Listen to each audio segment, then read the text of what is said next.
ఉన్న బంగారాన్ని విడిపించి ఆ రోజు ఆన్లైన్ రేటుకే మేము కొంటాం. Sharma gold company. Hi hello welcome to Suman TV. నేను మీ రోషన్. సో ప్రసాద్ బాబు గారు నమస్తే. ఎలా అనిపిస్తుంది ఈ 44 సంవత్సరాల కెరీర్ని చూసుకున్నప్పుడు? ఫోటోలు తీసుకెళ్తే చూపిస్తే వాడు డైరెక్ట్ నేలకేసి కొట్టేశాడు. ఏ మొఖాలు పెట్టుకుని వస్తారా అని ఒరే ఎప్పటికైనా నువ్వు నా దగ్గరికి వస్తావరా అనుకున్నాను. ఈగో హట్ అయితే ఏమవుతుంది? వెనక్కి వెళ్ళిపోతాం. గీతా సినిమా హీరోగా మీ ఎంట్రీ గ్రాండ్గా ఇచ్చారు. ఇండస్ట్రీకి ఇంకొక స్టార్ హీరో వస్తున్నాడ్రా ప్రసాద్ బాబు ఆ అబ్బాయి పేరు అనుకునే టైంకి కాలక్రమేణా తగ్గుకుంటూ హీరోగా కాకుండా ఒక సైడ్ క్యారెక్టర్గా మీరు ఉండిపోవాల్సి వచ్చింది అంటే ఏమని చెప్తారు దానికి? రకంగా చెప్పాలి అహంకారం. నాకు ఆయన ఒక వాళ్ళ అక్కల నాకు నేను కావాలంటే కారు పంపించాను. నా స్థాయిని నేను తగ్గించుకోవడం ఎందుకు? నిన్నే పెళ్ళాడతాను. ఒక అసిస్టెంట్ డైరెక్టర్ ఫోన్ చేసి ప్రసాద్ బాబా అవునండి అన్న ఒకసారి అనపన స్టూడియోకి వచ్చేయి పెట్టారా ఫోన్ ముందు అన్న.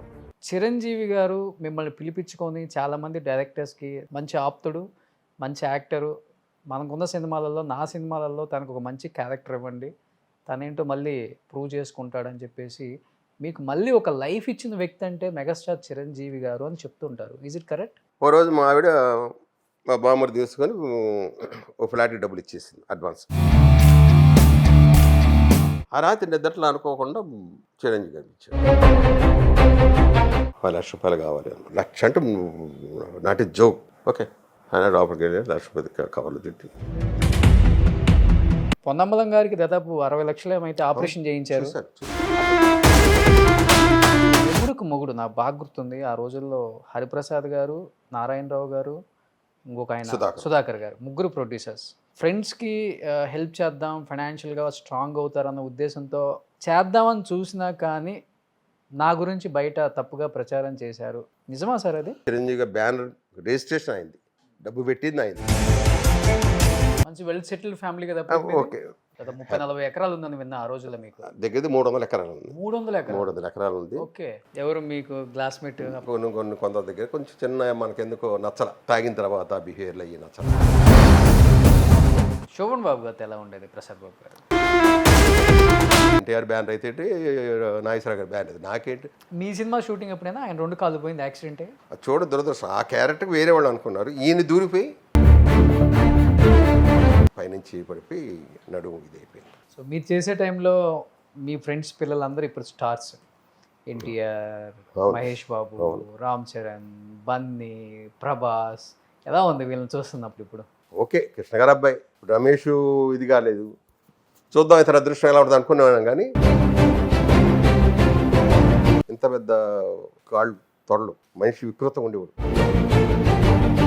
ఇసుకలో పరిగెత్తి మొత్తం బాడీని ఎరగదీసాడు. సో ఇప్పుడు మన సినిమా ఇండస్ట్రీ నుంచి పవన్ కళ్యాణ్ గారిని ఎన్నెన్నో మాట్లాడినారు, అసెంబ్లీ గేటు కూడా తాకలేరు అన్నారు.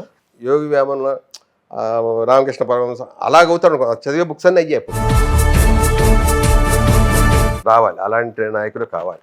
Hi hello welcome to Suman TV. నేను మీ రోషన్. ఇప్పుడు నేను చేయబోయే ఈ యాక్టర్ గురించి చెప్పాలి అంటే ఈ తరం ఆ తరం అని తేడా లేకుండా ఏ తరంతో అయినా సరే వావ్ షబ్బాస్ ఎలాంటి యాక్టర్రా బాబు అనిపించుకున్నా ఆ బాబు ఎవరో కాదు, ప్రసాద్ బాబు.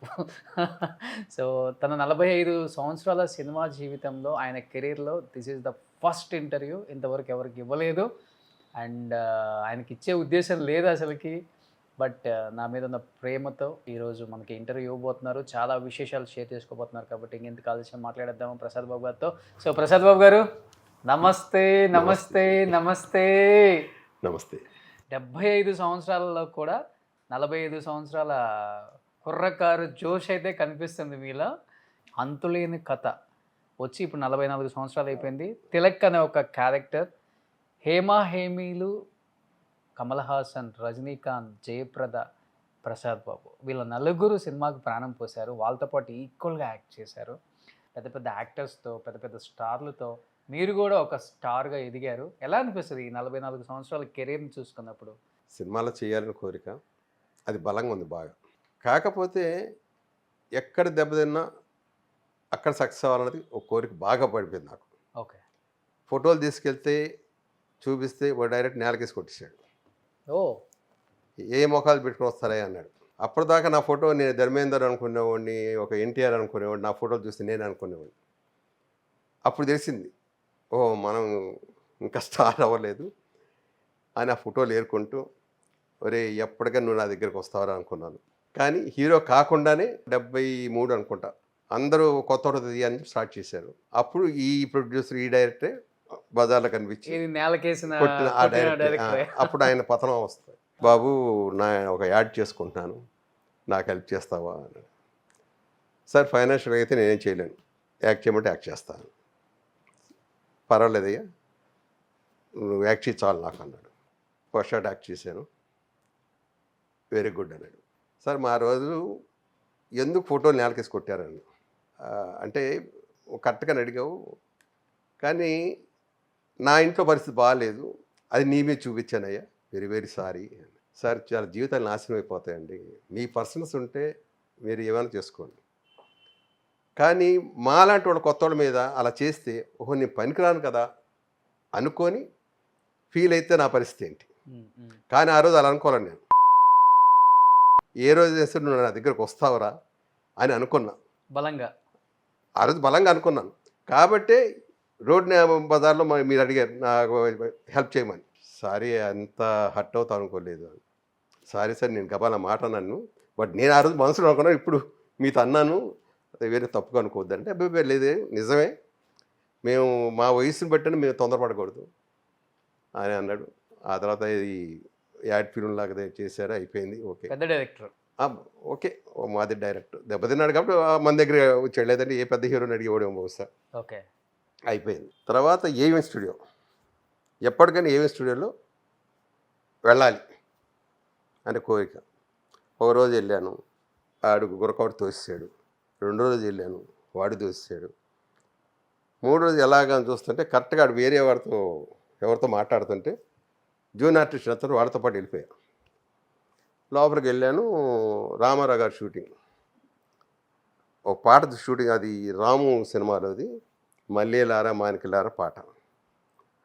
ఆయన ఆ హావభావాలు చూస్తుంటే ఎప్పుడు చిన్నప్పుడు దేవుళ్ళలాగా ఆయన చూసాం, నాకు తెలియకుండానే కళ్ళ నీళ్ళు వచ్చేస్తున్నాయి. ఓకే. పక్కన జూనియర్ ఎందుకు ఎడుతున్నావు అని తమిళ్ లేదు అంటున్నాడు అని ఏదో నాకు అంత ఆనందం అంట, ఒక దేవుని చూస్తున్న ఫీలింగ్ మాకు అది బలంగా అంటూ బాగా ఉండిపోయింది. ఏమైనా సరే మనం కూడా సినిమా యాక్టర్ అవ్వాలి. అప్పటిదాకా మాదిరిగా అనుకున్నాను, ఇంక ఖచ్చితంగా సినిమా యాక్టర్ అవ్వాలి, ఏదో రకంగా అవ్వాలి. ఎలాగా దారి తెలియదు, ఎవరు తెలియదు మనకి. డబ్బులైతే ఓకే నాన్నోడు పంపిస్తారు ఉంటాం, కానీ సినిమా హీరో అవ్వాలి, హీరో ఒక క్యారెక్టర్ ఆర్టిస్ట్ ఏదో ఒక అవ్వాలని. మంచి వెల్ సెటిల్డ్ ఫ్యామిలీ కదా. ఓకే. 30-40 ఎకరాలు ఉందని విన్నా ఆ రోజుల్లో మీకు. దగ్గర 300 ఎకరాలు ఉంది. 300 ఎకరాలు ఉంది. ఓకే. డబ్బులకు ప్రాబ్లం లేదు, అన్నీ పళ్ళకొట్టులోంచి సంపాదించింది. అందరు మా అన్నదమ్ములు అందరు కలిసి చేసి ఉండేవాడు, సంపాదించాలి. కానీ నేను ఏంటి అంటే ఎందుకు వచ్చిందో నాకు తెలియదు. అంటే నాకు ఉంది, యోగం ఉంది బట్టే మనకు ఇదే లేదు. మా అమ్మ అనేది మరి నీకు చదువు లేదు, ఒక భాష రాదు, తెలుగు తప్ప, తెలుగు కూడా సరిగ్గా మాట్లాడవు, 10 మందితో వెళ్ళవు, సినిమాలు చూడవు, నాటకాలు ఆడవు, నీకెందుకు సినిమాలు అంటది. ఏమి నేను సినిమా యాక్టర్ అయిపోతా. మా నాన్న అయితే ఒప్పుకోలేదు. పస్తులు ఒక 3 రోజులు పడుకున్నా, ఏం తినకుండా. మా అమ్మ ఏడ్చింది, వద్దురా నువ్వు ఇబ్బంది పడతావురా, నేను వెళ్తాను. మా నాన్నుండి సరే వెళ్ళరా అని బయలుదేరి, అప్పుడు సర్కార్ ఎక్స్ప్రెస్ ఒకటి ఉండేది, దాంట్లో బయలుదేరి చెన్నై దిగాను. చెన్నై దిగిన తర్వాత ఎటు వెళ్ళాలో తెలియదు. టీ నగర్ అన్నది మటు తెలుసు నాకు. టీ నగర్ అనేది ఒకటి ఉంది. టీ నగర్ అప్పుడు ట్యాక్సీలు ఉండేవి. ట్యాక్సీకి టీ నగర్ పోయినాం మనం. పాండి బజార్ నడిగిరి ఇది కోసం వచ్చామన్నాడు ఆ డ్రైవర్. అవునన్నా. పాండి బజార్లో దింపేసి ఇదిగో ఇక్కడ హోటల్స్ ఉన్నాయి చూడన్నా. ఆ హోటల్ దిగి ఏది తక్కువ అయితే ఆ హోటల్ దిగా. పాండి బజార్ కార్నర్ చిన్న హోటల్ ఉండేది, ఆ హోటల్కి దిగి ఆ రోజు రెస్ట్ పడుకున్నా. మరుసటి రోజు నుంచి మొదలుపెట్టా. పాండి బజార్లో నిల్చొని ఎవరినో నడితే ఏమిటి అని, ఒకటి నేను సినిమా యాక్టర్ చేసేస్తానని చెప్పని ఉన్న డబ్బులు ఊట్ చేశాడు 3 రోజులు. ఎంత తెచ్చుకున్నారు అప్పుడు? ఎంత 1200 1100 మా నాన్న జేబులో ఉన్నది ఇచ్చాడు. బాగా తెచ్చుకున్నారు. ఇచ్చాడు. సరిపోతాయిలో 10-15 రోజులు మనకి ఏం ఖర్చు ఉంది, ఏం ఖర్చు ఏం లేదు కదా అని ఉన్నాం. వెళ్ళిపోయాను, డబ్బులు అయిపోయినాయి, వెళ్ళలేము, ఏం చేయాలి? మళ్ళీ పాండి బజార్లో ఉంచాను. ఇంకా పాండి బజార్లోనే ఒక 5-6 ఫ్రెండ్స్తో అలాగ ఫ్రెండ్స్ అయ్యారు. ఒక ముగ్గురు కలిసి ఒక రూమ్ తీసుకున్నాం. ముగ్గురు ప్రయత్నాలు మొదలుపెట్టాం. ముగ్గురు కూడా మా ఒంగోలు వాళ్ళే టోటల్గా. వాళ్ళిద్దరూ కొన్ని రోజులు అయిపోయిన తర్వాత పెళ్ళిళ్ళు అయిపోయిన తర్వాత వాళ్ళు వెళ్ళిపోయారు. ఇంకా నేను మటుకు ఇదే ఉండిపోయాం. ఇలా అవుతూ ఉండగా ఒక రోజు 73వ సంవత్సరంలో కరెక్ట్గా కొత్త వాడితో సినిమాలు తీస్తామని చెప్పని ఇంటర్వ్యూలు ఫోటోలు గిటోలు తీసుకుని వెళ్తుంటే అప్పుడు దేవరాజు శేఖర్ అని జీకే మూర్తి గీత సినిమా వాళ్ళు ఫోటోలు తీసుకొని సెలెక్ట్ చేశారు. అలా జగమేమాయ దానికి వెళ్ళి అప్పుడు గిరిబాబు మురళీమోహన్ దాంట్లో హీరోగా దానికి వెళ్ళాను ఇంటర్వ్యూకి. అక్కడ మన సెలెక్ట్ కాల. చేతన అని రంగనాథ్ హీరో అదే సంవత్సరం వచ్చింది. అది నేను సెలెక్ట్ అవ్వాలి. చేతన రంగనాథ్ సెలెక్ట్ అయ్యాడు. జీవితాలు ఏదో ఇంకో సినిమా శరత్ బాబు అదే 73లో వచ్చాడు, అతను సెలెక్ట్ అయ్యాడు. నేను మటుకు దేంట్లో అవ్వాలా, వీళ్ళు సెలెక్ట్ అయ్యారు. 73 మేకప్ వేసుకున్నాను. మేకప్ వేసుకొని సెట్లోకి అడుగు పెడుతున్నాను. అబ్బే ఇప్పుడు వచ్చిన కుర్రోళ్ళందరూ ఏ విషయం లేకుండా వచ్చేస్తారండి అని ఒక చెవుల్లో పడింది. వెనక్కి తిరిగిస్తే వాళ్ళు ఎవరన్నా నేను జర్నలిస్ట్ అండి. అప్పుడు ఆ జర్నలిస్ట్ అంటే కూడా నాకేం తెలియదు. ఓకే, వారిని ఇంత మాట అన్నాడు ఏంటి, ఏమో సెంటిమెంట్కి లోపలికి వెళ్తాడు, అడుగు కూడా పెట్టలేదు, గబాని మాట అన్నాడు. ఏమిట్రా బాబు మన లైఫ్ అనుకుంటూ సరే వాటి సంగతి నాకు అనవసరం. ముందు నేనేంటో నిరూపించుకోవాలి. ఫస్ట్ షాట్ పెద్ద డైలాగ్ చెప్పేసా. టేక్ 1 ఓ క్లాప్స్. ఈ జర్నలిస్ట్ వీళ్ళు కూడా క్లాప్స్ కొట్టారు. అంత అయిపోయింది. అదే సినిమాకి బెస్ట్ హీరోగా 73 సంవత్సరం వచ్చిన హీరోలలోకి నేను బెస్ట్ యాక్టర్గా హీరోలో కొత్త వాళ్ళు నేను అవార్డు తీసుకున్నాను. పాత వాళ్ళు అక్కడే నాగేశ్వరరావు గారు పాలకొల్లో అదొక్కటే పెద్ద పరిషత్ జరుగుతుంది అన్నమాట. అప్పుడు ఆంధ్రపత్రిక శ్రీనివాస్ అని ఆయన ఆ మాట అంది.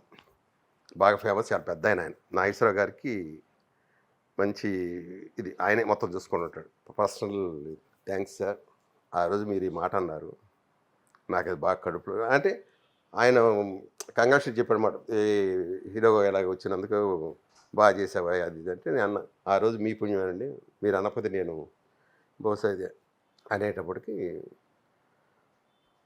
సరే ఇద్దరం చేతులు కలుపుకొని ఒకరికొకరు థ్యాంక్స్ చెప్పి అయిపోయింది. ఇంకా అక్కడి నుంచి మొదలుపెట్టాం వేట. అంటే మీ టైంలో ఉన్న ఆర్టిస్టులు మొత్తం నేను ఆల్మోస్ట్ అందరిని ఇంటర్వ్యూస్ చేశాను సార్ చెన్నైలో కూడా. ఆ తరంకి ఈ తరంకి ఉన్న తేడా నేను గమనించింది అయితే ఏంటంటే, మీ టైంలో నా ఈగో హర్ట్ అయింది, అవతలోడు యాటిట్యూడ్ చూపించాడు, నాకు అవసరం లేదు, ఇంకా నాకు అది వచ్చినా రాకపోయినా కానీ పెద్ద ప్రాబ్లం కాదు అనుకునే స్టేజ్ ఇప్పుడున్నది ఈ జనరేషన్ అంతా. మీ టైంలో ఇవన్నీ ఏది ఆలోచించరు. నేను అనుకున్నది, నా లక్ష్యం, నా ఏం రీచ్ అయ్యానా లేదా, అది చాలు. ఈగో హర్ట్ అయితే ఏమవుతుంది, వెనక్కి వెళ్ళిపోతాం. ఇప్పుడున్న జనరేషన్ ఎందుకు సక్సెస్ అవ్వట్లేదంటే ఓన్లీ ఇది ఒక్కటే రీజన్. ఇప్పుడు మీరు ఇప్పుడు చిరంజీవి గారు లాంటి ఒక స్టార్ ఎన్ని నిందలు ఎన్ని అవమానాలు పడి ఉంటారు, ఎంతమంది ఈగో హర్ట్ చేసి ఉంటారు ఆయన్ని. అవన్నీ ఆయన అనుకుంటే ఈరోజు ఇంత స్టార్గా ఇప్పటికి 40 సంవత్సరాలు అయినా కానీ ఇండస్ట్రీకి బాప్ అంటే ఆయన పేరే చెప్తాం. ఎన్ని ఎదుర్కొని వస్తే ఆ స్థాయికి వచ్చారు. ఇప్పుడున్న యూత్, ఇప్పుడున్న హీరోలు, ఇప్పుడున్న కొంతమంది యాక్టర్స్ నా ఈగో హర్ట్ చేశాడు, నాకు దగ్గర యాటిట్యూడ్ చూపించారని చెప్పేసి కేల్కతం దుకాన్ బంద్. అంతే. గ్రేట్ సార్ అసలు మీ అందరికీ. అందుకే మీలాంటి నటులు మా అందరికీ ఒక మార్గదర్శకంగా ఎందుకు నిలుస్తున్నారు అనేది మాకు మీరు చెప్తుంటే అర్థమవుతుంటుంది అనమాట. మాకు గూస్బంప్స్ సార్ మీరు ఒక్కొక్క మీ లైఫ్ జర్నీ చెప్తుంటే. ఒక రకంగా చెప్పాలంటే ముందు తరం అండి రామారావు గారు, నాగేశ్వరరావు గారు. వాళ్ళు మేము ఎంతసేపటికి వాళ్ళని చూసి ఇంత గొప్పగా పర్సనల్ విషయంలోకి వెళ్ళినా గొప్పవాళ్ళు, వాళ్ళు స్క్రీన్ మీద చూసినా చాలా గొప్పవాళ్ళు. ఒకసారి నేను అనుకున్నాను, అంటే దగ్గర ఒక 20 సినిమాలు అయిపోయిన తర్వాత నాగేశ్వరరావు గారిది ఒక స్టేట్మెంట్ చూసాం. అంటే ఒక స్టేజ్ ఒక 20-30 సినిమాలు అయిపోయిన తర్వాత రామారావు గారు, నాగేశ్వరరావు గారిని వాళ్ళు చూసి వాళ్ళ పర్సనల్ లైఫ్స్ చాలా గొప్ప వాళ్ళ బిహేవియర్ కానీ వాళ్ళ పద్ధతులు కానీ షూటింగ్ వెళ్ళటం కానీ స్క్రీన్ మీద ఇంకా అంతకన్నా గొప్పగా వాళ్ళ యాక్టర్ల సంగతి మర్చిపోతే నిజ జీవితంలో క్యారెక్టర్లా మనకు కనిపించేవాడు. అవన్నీ మాకు అది తెలిసి అంటే ఆ భయం మాకు వచ్చేసింది. ఇలాగ డిసిప్లిన్ ఇలా ఉండాలి. పొద్దున్న 4ంటికి 3ంటికి లెగుస్తాను రామారావు గారు. సో అన్ని గంటలు లేకపోయినా కనీసం 5ంటికి లేసి మనం ఎక్సర్సైజ్ చేద్దాం, ఇందుకే కదా వచ్చాం అని ఇలా గుణపాఠాలు నేర్చుకున్నామండి మేము. ఆ తర్వాత కృష్ణ గారు, ఆయన గురించి అంతే గొప్పగా, శోభన్ బాబు గారు, కృష్ణరాజు గారు, ఇంకా 5గురు బ్యాచ్ అసలు గొప్ప కష్టజీవులండి వాళ్ళు. మేము పడ్డ కష్టం ఏం లేదు, వాళ్ళే పడింది గొప్ప కష్టం. ఆ తర్వాత ఇప్పుడున్న మా జనరేషన్ వచ్చేటప్పటికి చిరంజీవి. ఇంకా చిరంజీవిని అయితే మనం ఇంకా ఎక్కడికి వెళ్ళిపోయాడండి, ఈ 5గురు దాటికి పక్కకి వెళ్ళిపోయాడు. ఇంకా అతనిలో ఉన్న ప్రతిదీ కోణంలో చూసినా కూడా ఏది డ్యాన్స్ అవని, సాంగ్స్ అవని, ఫైట్స్ కానీ తనకంటే ముద్ర. ఈ నేను తప్ప ఇంకెవడు చేయకూడదు, ఇంకెవడు లేడు, ఆ కసితో చేశారు. ఆ కసి. బట్ సార్ ఇప్పుడు బ్లాక్ అండ్ వైట్ చివరి దశలో మీరు వచ్చారు. బ్లాక్ అండ్ వైట్ చూశారు, అవును. కలర్ రెండు. నాకు తెలిసి అది గొప్ప అదృష్టం అని చెప్పుకోవచ్చు. నాకు తెలిసి ఈ మధ్య కాలంలో చాలా మంది ఆర్టిస్టులు చనిపోయారు, ఎవరు లేరు. బ్లాక్ అండ్ వైట్లో చేసిన వాళ్ళు ఎవరు లేరు, అందరు చనిపోయారు. మీరు బ్లాక్ అండ్ వైట్ చివరి దశలో యాక్టింగ్ స్టార్ట్ చేశారు. గీతా సినిమా హీరోగా మీ ఎంట్రీ గ్రాండ్గా ఇచ్చారు, మంచి పేరు వచ్చింది. ఆహా, ఇండస్ట్రీకి ఇంకొక స్టార్ హీరో వస్తున్నాడ్రా ప్రసాద్ బాబు, ఆ అబ్బాయి పేరు అనుకునే టైంకి ఎందుకని ఒక్కసారిగా కాలక్రమేణా తగ్గుకుంటూ హీరోగా కాకుండా ఒక సైడ్ క్యారెక్టర్గా మీరు ఉండిపోవాల్సి వచ్చింది? అంటే ఏమని చెప్తారు దానికి? అంటే కొన్ని పరిస్థితులా, లేకపోతే పరిస్థితులు కాదండి, పాలిటిక్స్? నేను ఒక రకంగా చెప్పాలి, అహంకారిని. ఏదైనా కంపెనీ వాళ్ళు ఎవడో వచ్చి, మేనేజర్ ఎవడో సంబంధం లేనివాడు వచ్చి, ఫలానా పెద్ద కంపెనీలో నేను అనుకుంటున్నారు, పెళ్ళి ట్రై చేయి అన్నట్టు చెప్పేవాడు. నేను ఎందుకు వెళ్ళాలి? నేను వచ్చింది దేనికి? నేను హీరోని అయ్యానుగా, నేనేంటో తెలుసుగా, నేను వాళ్ళ కంపెనీకి వెళ్ళాలి అని. ఇంకో కంపెనీ వాళ్ళ మేనేజర్ ఎవడు వచ్చి, సప్లయర్ అండి, ఒక కంపెనీ ప్రొడ్యూసర్ సప్లయర్ వచ్చి ఇలాగా ఫలానా కంపెనీలో మేము అనుకుంటున్నాం రమ్మన్నారండి ఒకసారి. వాళ్ళ కంపెనీ కారు లేదా, కారు పంపిస్తే వస్తా. వాళ్ళకి నేను కావాలా, నాకు ఆయన వాళ్ళు అక్కల, నాకు నేను కావాలంటే కారు పంపించండి అని అనేవాడు. అప్పుడే నాకు చాలామంది నాకు అహంకారం అన్నారు. అదే నేను అది తప్పుగా అనుకోలేదు, రైట్గా అనుకోలేదు. నేను వెళ్ళిపోయే దారి కరెక్ట్, నేను కరెక్ట్గానే ఉన్నాను అది. బట్ కొంతమంది టైం అంటారు, ఆ టైం ప్రకారం నేను 1 సంవత్సరం 2 ఏళ్ళు కొంచెం ఇబ్బంది పడ్డా. తర్వాత మనవరు పాండవ్ కూడా అంతే నాకు జరిగింది. మురళీమోహన్ నుండి జయకృష్ణ సినిమాలో ఇలాగా వేషం ఉందయ్యా ఒకసారి, వాళ్ళకి అవసరమైతే పంపిస్తారు. ఇంటికి వచ్చి మురళీమోహన్ చెప్పాడు కదా, ఒకసారి వెళ్తే బెటర్ కదా, మాకు తెలుసుగా, జయకృష్ణ తెలుసుగా. చూసారు మరి అహంకారం, అక్కడ బిహేవ్ చేశాను. ఇక్కడేంటి ప్రయత్నిస్తే తప్పేంటి అని అంటే ఆలోచన నాకు ఉంది. కాత ఎవడో ఒక సప్లయరు లేదా ఒక బాయ్ వచ్చి చెప్తే నా వల్ల అయ్యేది కాదు. అందుకని నేను అంటే నా స్థాయిని నేను తగ్గించుకోవడం ఎందుకు, తగ్గించుకున్నాడు కాదు, వెళ్ళను. ఎంత పెద్ద కంపెనీ నాకు అనవసరం. వాళ్ళు కారు పంపిస్తే ఓకే. అలాగే ఒక సినిమా, అది నిన్నేపల్లి అన్నపూర్ణ బ్యాన్, నిన్నేపల్లి ఆడతా. ఒక అసిస్టెంట్ డైరెక్టర్ ఫోన్ చేసి, ప్రసాద్ బాబా అవునండి అన్న, ఒకసారి అన్నపూర్ణ స్టూడియోకి వచ్చాయి అంటే, ఎవరు మీరు అన్న. నేను కో డైరెక్టర్ని, అన్నపూర్ణ స్టూడియో నేను అనుకుంటున్నాం, నువ్వు వచ్చాయి, పెట్టారా ఫోన్ ముందు అన్న. అయిపోయింది, నష్టపోయింది నేనే.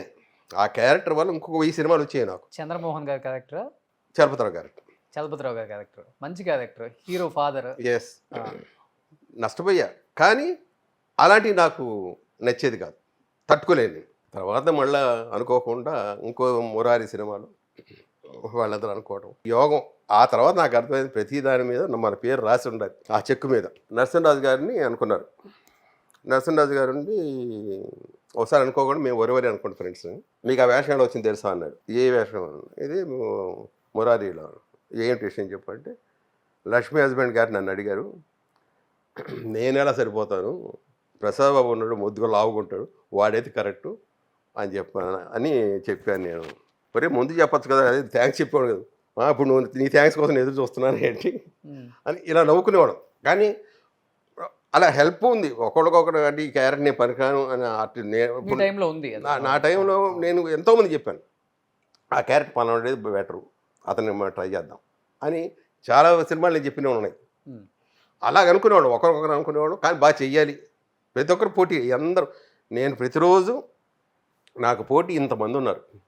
గిరిబాబు ఉన్నాడు, మోహన్ బాబు ఉన్నాడు, మురళీమోహన్ ఉన్నాడు. అప్పుడు ఏంటంటే అందరం వేసేవాడు, విలన్లు వేసేవాడు, సపోర్టింగ్ అందరూ. వీళ్ళందరికన్నా గొప్పగా చేయాలి. ఇలాగనుకుని వేరే చెడ్డగా ఎక్కడ అనేవాడు కాదు. భలే చేశాడు దాంట్లో చంద్రమోహన్, వాళ్ళ ఇలా అనుకునేవాడు. మళ్ళీ అలాగే అహంకారం అన్నవాళ్ళు పెద్ద ప్రొడ్యూసర్లు అన్నారు నన్ను, నీకు కొంచెం అహంకారం ఎక్కువయ్యా అనేవాడు. ఉందా నిజంగానే మీకు? ఉందండి. ఇలాగ అంటే చెప్పానుగా, ఇప్పుడు నిన్నే పడేదాంటి వేషం వదులుకున్నానంటే మరి ఇంకోళ్ళు అయితే వెళ్ళిపోతారు, పిలిచారని కానీ వెళ్ళిపోతారు. తర్వాత కృష్ణవంశీ గారు మేము మాటలు అనుకున్నాం, జోక సరే అదే నేను నాకు లేదు యోగం అంతే, అనుకున్న చెక్కు నా పేరు లేదు అని అనుకున్న తర్వాత దానివల్ల మీరు కోల్పోయింది ఏంటి? హీరోగా మంచి హీరో అంటే హీరో కోల్పోయాను వీళ్ళ స్టిల్ ఇవాళకి నేను బాధపడలేదు. ఎందుకంటే సినిమాలో రాను వాతావరణం మారిపోయింది, టోటల్గా ట్రెండ్ మారింది. హైదరాబాద్ వెళ్ళిన తర్వాత కొన్ని పద్ధతులు మారినాయి. ఈ క్యారెక్టర్ ప్రసాద్ ఉండాలి, ఈ క్యారెక్టర్ గిరిబాబు ఉండాలి అన్నది లేదు. ఈ పరిస్థితుల్లో మనం ఇది మానేస్తే బెటర్, ఏం చేయాలి, ఏమి చేయలేం, ఎలా బతకాలి అని అనుకుంటుంటే దేవుడు నన్ను ఎప్పుడు కూడా పడేయలేదు కింద. రాడన్ ప్రొడక్షన్ నుంచి, రాధికా గారు కంపెనీ నుంచి ఫోన్, ఇలాగ టీవీలో యాక్ట్ చేస్తారా అని. మా ఆవిడతో అడిగా, సినిమా నుంచి టీవీకి వెళ్ళిపోతున్నాం, మరి ఇక్కడంత డబ్బు రాదు, కొంచెం కష్టపడాలి. డబ్బుతో ఏముందండి, ముందు మీరు హ్యాపీగా ఉండండి, ముందు మీకు పని కావాలి కదా, చేయండి, ఇంకోటి దగ్గరికి వెళ్ళరు, మీ దగ్గరికి వచ్చి చేస్తారు. అలా బయలుదేరాను. మెడ్రాస్ మళ్ళీ తిరిగి వచ్చాను. వచ్చిన దగ్గర నుంచి ఇక్కడ దగ్గర రోజుకు 3-4 షూటింగ్ చేసేవాడు. మార్నింగ్ 7 గంటల నుంచి 9 గంటలకు ఒక షూటింగ్, 9 గంటల నుంచి 12 గంటల దాకా ఒక షూటింగ్, 12 నుంచి 1 గంట లోపల ఒకే ఒక అరషాటే కారులో దిగటం, లోపలికి వెళ్ళటం, అదొక సీరియల్. అలా అంటే రోజుకి 3-4 సీరియల్ చేస్తాను ఉండేవాళ్ళు, బిజీ. ఓకే. ఇక నా సినిమాలు తప్పలేదు. ఆ తర్వాత సినిమాలు వస్తే నేను చేయలే పరిస్థితి. ఎన్టీఆర్ సినిమాకి ఇలాగ అడిగితే నేను చెప్పాను, సీరియల్ నాకు ప్రాబ్లం అని చేయలేను.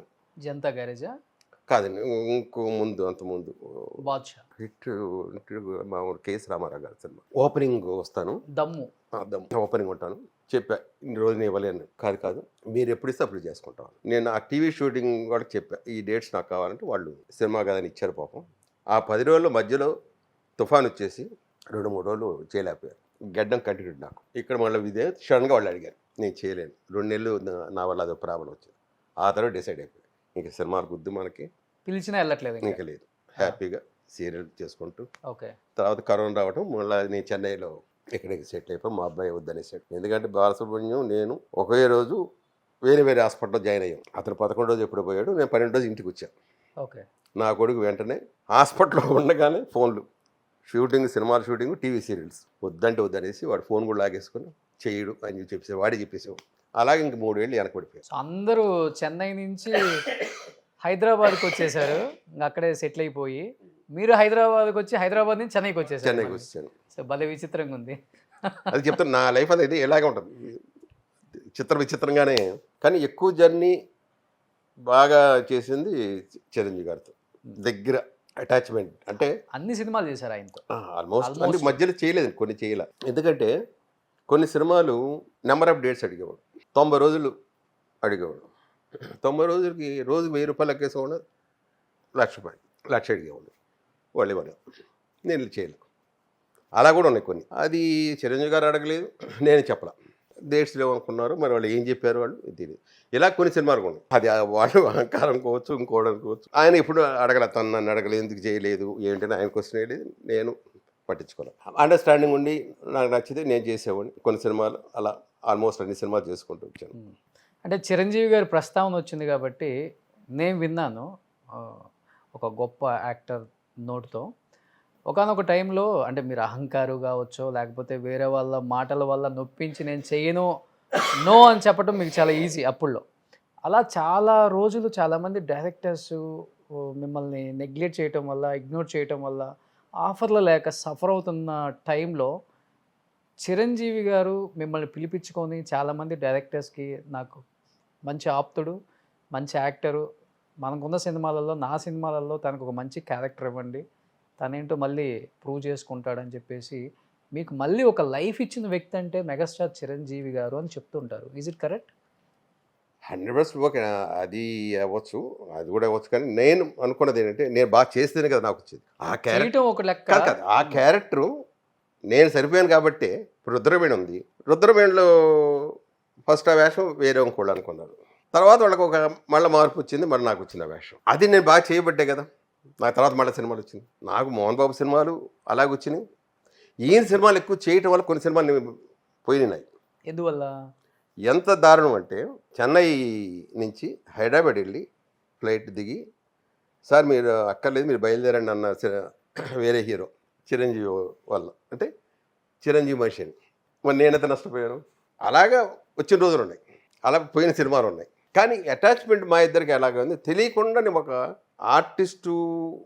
ఇది ఆయన ఎప్పుడు మమ్మల్ని చిరంజీవి ఎప్పుడు కూడా ఏ దీంట్లో కూడా ఆర్టిస్ట్లా చూడడం, ఒక బ్రదర్ లాగా. నేను అలాగే ఇది నా ఇల్లు అన్నట్టే వెళ్ళిపోయి ఏం కావాలంటే తినేవాడు. నా ఇంట్లో అమ్మ టిఫిన్ ఉంది ఏముందంటే టేబుల్ మీద ఏమైనా తినేసేవాడు. అంత చనువు ఉండేది నాకు అప్పట్లో. ఈ టీ నగర్ ఇంటికి ఇద్దరం కలిసి వాకింగ్కి వెళ్ళేవాళ్ళం.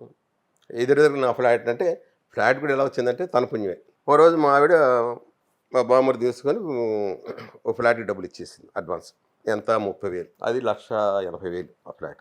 ఎక్కడి నుంచి వస్తాయి డబ్బులు? అసలు సినిమాలు అంతంత మాత్రం మనకు వచ్చిన సరిపోతుండయి, ఎందుకు అనవసరంగా ఇప్పుడు రిస్క్ తీసుకున్నాం అని చెప్పాను.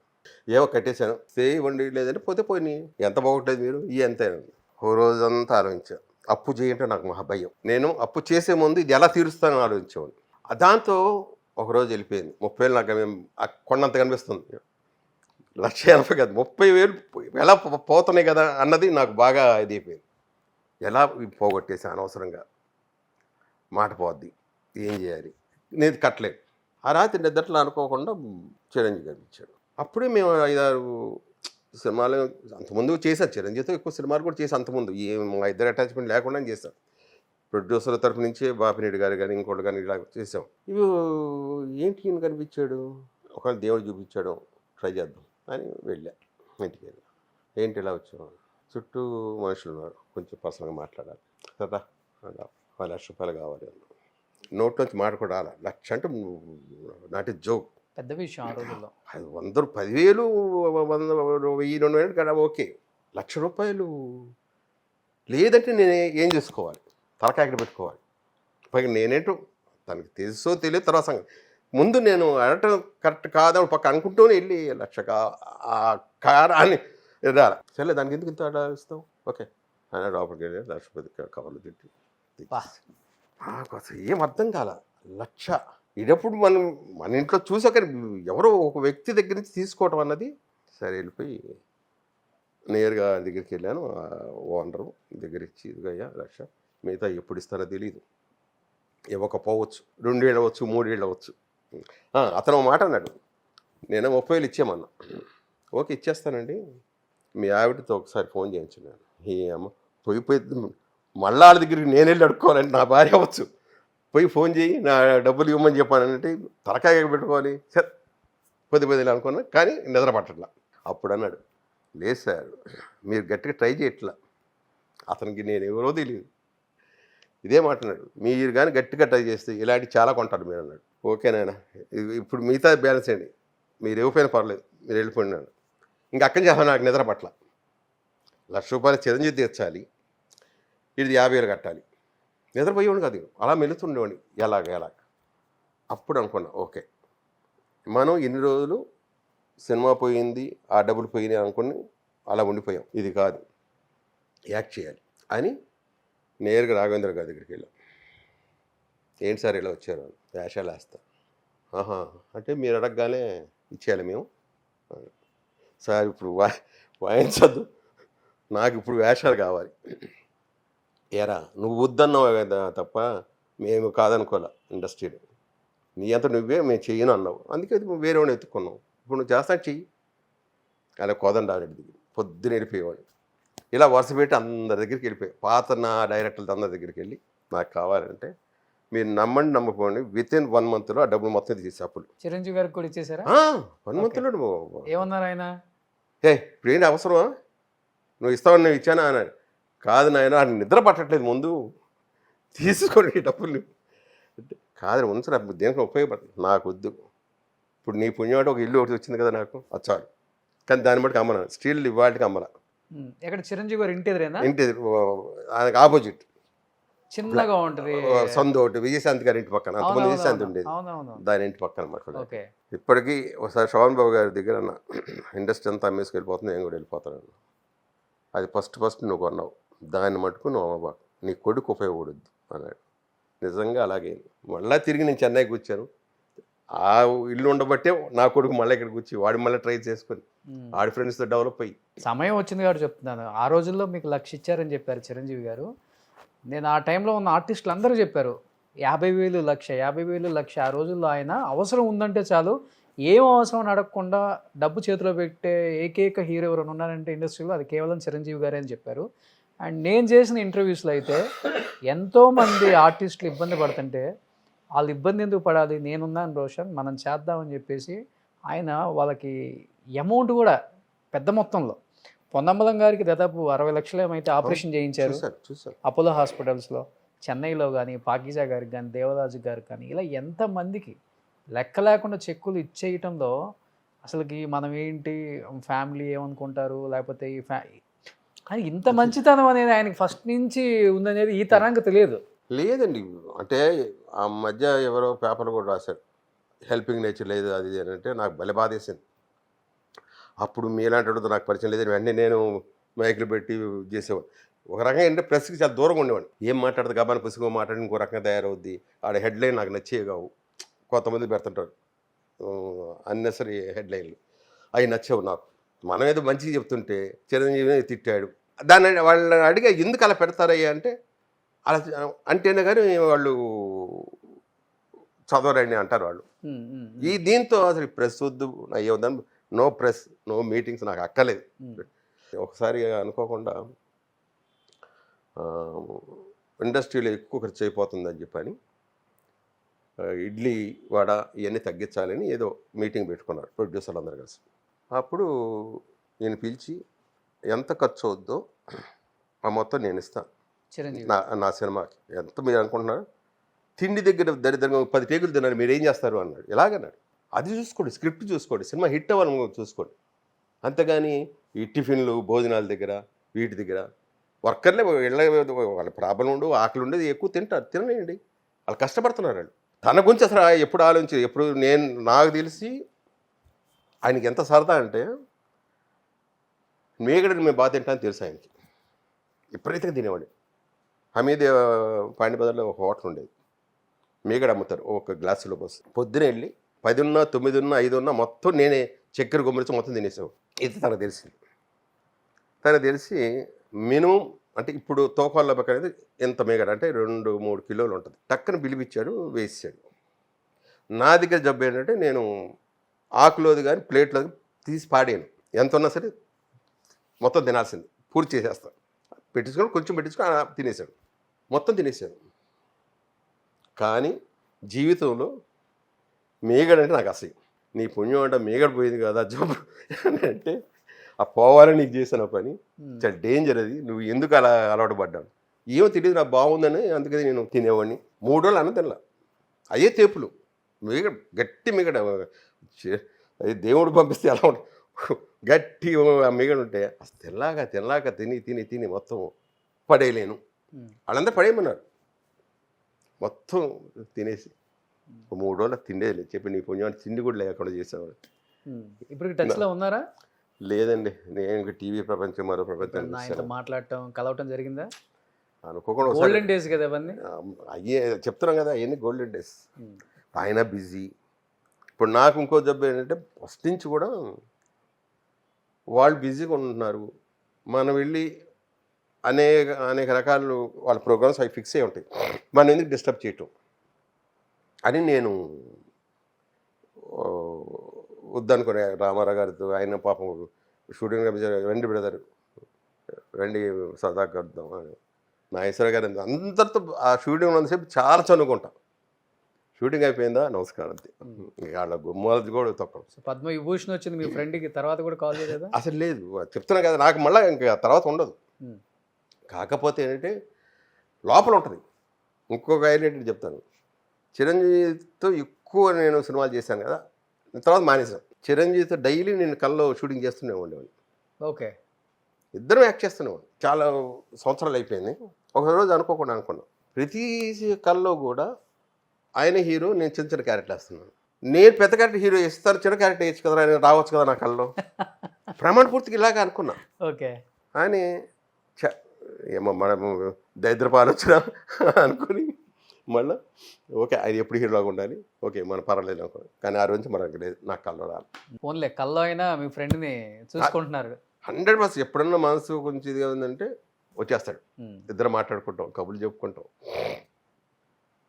అది ఏదో తెలియదు బంధం. బట్ ఆయన అంటే ఇండస్ట్రీలో ఉన్నారు కాబట్టి చేసింది 10 మందికి తెలుస్తుంది, కానీ సురేఖమ్మ అంతకు 10 చేస్తారంట బాగా. చాలా తక్కువ మందికి తెలుసు. ప్రతి ఒక్కరికి తిండి తిన్న తర్వాత పంపించేది బయటికి. ఏం కావాలని ఆవిడ ముందు తినండి పోయి ఇలాగే వేసేది. హ్యాట్సాప్ అండి, అందుకే వాళ్ళంత గొప్ప వాళ్ళు అయ్యారు. సో ఎలా ఉండేది సార్ అంటే మీరు ఒక బ్యాచ్ ఉన్నారు, ప్రసాద్ బాబు, హరిప్రసాద్, సుధాకర్ గారు, నారాయణరావు గారు. అసలు ఎలా ఉండేది అప్పుడు?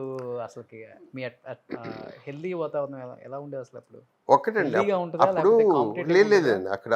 అంటే ఫస్ట్ నుంచి కూడా రామారావు గారు, నాగేశ్వర గారిని పక్కన పెట్టేస్తే మిగతా హీరోస్ కూడా అందరు కూడా అన్ని పక్క పక్కనే ఉండేవి మా స్టూడియోస్. ఏవిఎం కానీ, విజయ గార్డెన్ కానీ ఇవన్నీ కూడా పక్క పక్కన ఉండేవాడు. ఎక్కడ షూటింగ్ ఉన్నా ఆల్మోస్ట్ ఎక్కడో చోట కలుస్తానే ఉండేవాడు. మేమెవరో ఎక్కడికి వెళ్ళకపోయినా కూడా అక్కడ ఉన్నా కూడా మిగతా వాళ్ళు కూడా వచ్చి కలిసిపోయాడు. వాళ్ళ భోజనాల టైం ఆ క్యారేజీలు తీసుకొని రావడం, అందరు కలిసి కూర్చొని భోజనం చేయటం. అది పిక్నిక్ లాగా ఉండేది కానీ షూటింగ్ లాగా ఉండేది కాదు. ఓకే. ఇక మేమున్నామంటే మేము 5 కంపల్సరీ వస్తానంటాం. డైలీ షూటింగ్ ఉన్నా లేకపోయినా కలుస్తుంటాం ఒక్కో చోట, కొన్ని చోట. బట్ నాది అనుకొని చేసే వ్యక్తికి కూడా విమర్శించే కొంతమంది వల్ల చేసే చెయ్యి కూడా ఎంత పెట్టినా కానీ నన్ను ఇంకా మాటలు సూటిపోటుగా, అంటే మీ రోజులు ఎలా అంటే మౌత్ టాక్ ఎక్కువ ఉంటుంది. ఇప్పుడు నీ దగ్గర నేను మాట్లాడానంటే ఇది 10 మందికి వెళ్తుంది, 100 మందికి వెళ్ళిపోతుంది. గడప గడపకి ఇదే ప్రచారం. బట్ అలాంటి టైంలో ఎముడుకు మొగుడు నాకు బాగా గుర్తుంది. ఆ రోజుల్లో హరిప్రసాద్ గారు, నారాయణరావు గారు, ఇంకొక ఆయన సుధాకర్ గారు, ముగ్గురు ప్రొడ్యూసర్స్. ఫ్రెండ్స్కి హెల్ప్ చేద్దాం, ఫైనాన్షియల్గా స్ట్రాంగ్ అవుతారన్న ఉద్దేశంతో ఆ రోజుల్లో ఎట్లా ఉండేది మాకు తెలియదు. డబ్బు మరి ఆయనే పెడతారో, అంటే హీరోలో పెడతారో, వీళ్ళ పేర్లు పెడతారో, అయితే వీళ్ళు డబ్బులు పెట్టి సినిమా నిజంగా జరుగుతుందో అయితే నాకు తెలియదు. బట్ నేను విన్నది, చేద్దామని చూసినా కానీ నా గురించి బయట తప్పుగా ప్రచారం చేశారు, అంటే ఆయన గురించి తప్పుగా చేశారు వీళ్ళు, అంత ఫ్రెండ్స్ అయ్యి కూడా ఫ్రెండ్షిప్కి విలువ లేకుండా చేశారు అనేది నేను చాలా చోట్ల విన్నాను. నిజమా సార్ అది? చిరంజీవి ఫస్ట్ నుంచి ఉందండి హెల్ప్ చేయాలన్నది. ఒక వీళ్ళకే కాదు, ఫ్రెండ్స్కే కాదండి, ఎంటైర్ ఇండస్ట్రీ. నాకంటూ నేను కొంచెం బెటర్ అయ్యాను కాబట్టి టెక్నీషియన్స్కి, దెబ్బతిన్న ప్రొడ్యూసర్లకి, దెబ్బతిన్న డైరెక్టర్స్ ఒక సినిమా ఇస్తారు, ఒక సినిమా చేసి వీళ్ళందరికీ కూడా ఒక చిన్న మోరల్ సపోర్ట్గా ఉంటే వాళ్ళకి ఎంతో కొంత హెల్ప్ అవుతుంది. ఎంతో పోగొట్టుకున్నారు వాళ్ళు. ఇప్పుడు వాళ్ళు పోగొట్టుకున్నంత ఆయన ఇవ్వలేకపోవచ్చు. ఒక 10 మందికి వెళ్ళి ఒక సినిమా అలా చేయాలి పాపం తనకు ఉంది. నాతో కూడా తను ఎన్నోసార్లు అన్నాడు ఇలా చేద్దాం అనుకుంటున్నాను అన్నాడు. ఫస్ట్ స్టార్టింగ్ ఆయన ఇదే మొదలుపెట్టి ఎముడుకు మొగుడు 1988. కాకపోతే ఇలాంటి రూమర్లే ఎక్కువైపోయింది. కానీ నాకు తెలిసి ఆయన డబ్బు పెట్టింది ఆయన చిరంజీవి గారు బ్యానర్ రిజిస్ట్రేషన్ అయింది, డబ్బు పెట్టింది అయింది. మరి ఎందుకు అన్నారో అనేక రకాలుగా మొత్తం బయటికి టాక్ వచ్చింది. అందరికి తలా 10 లక్షలు 15 లక్షలు ఎంతో డబ్బు వచ్చింది.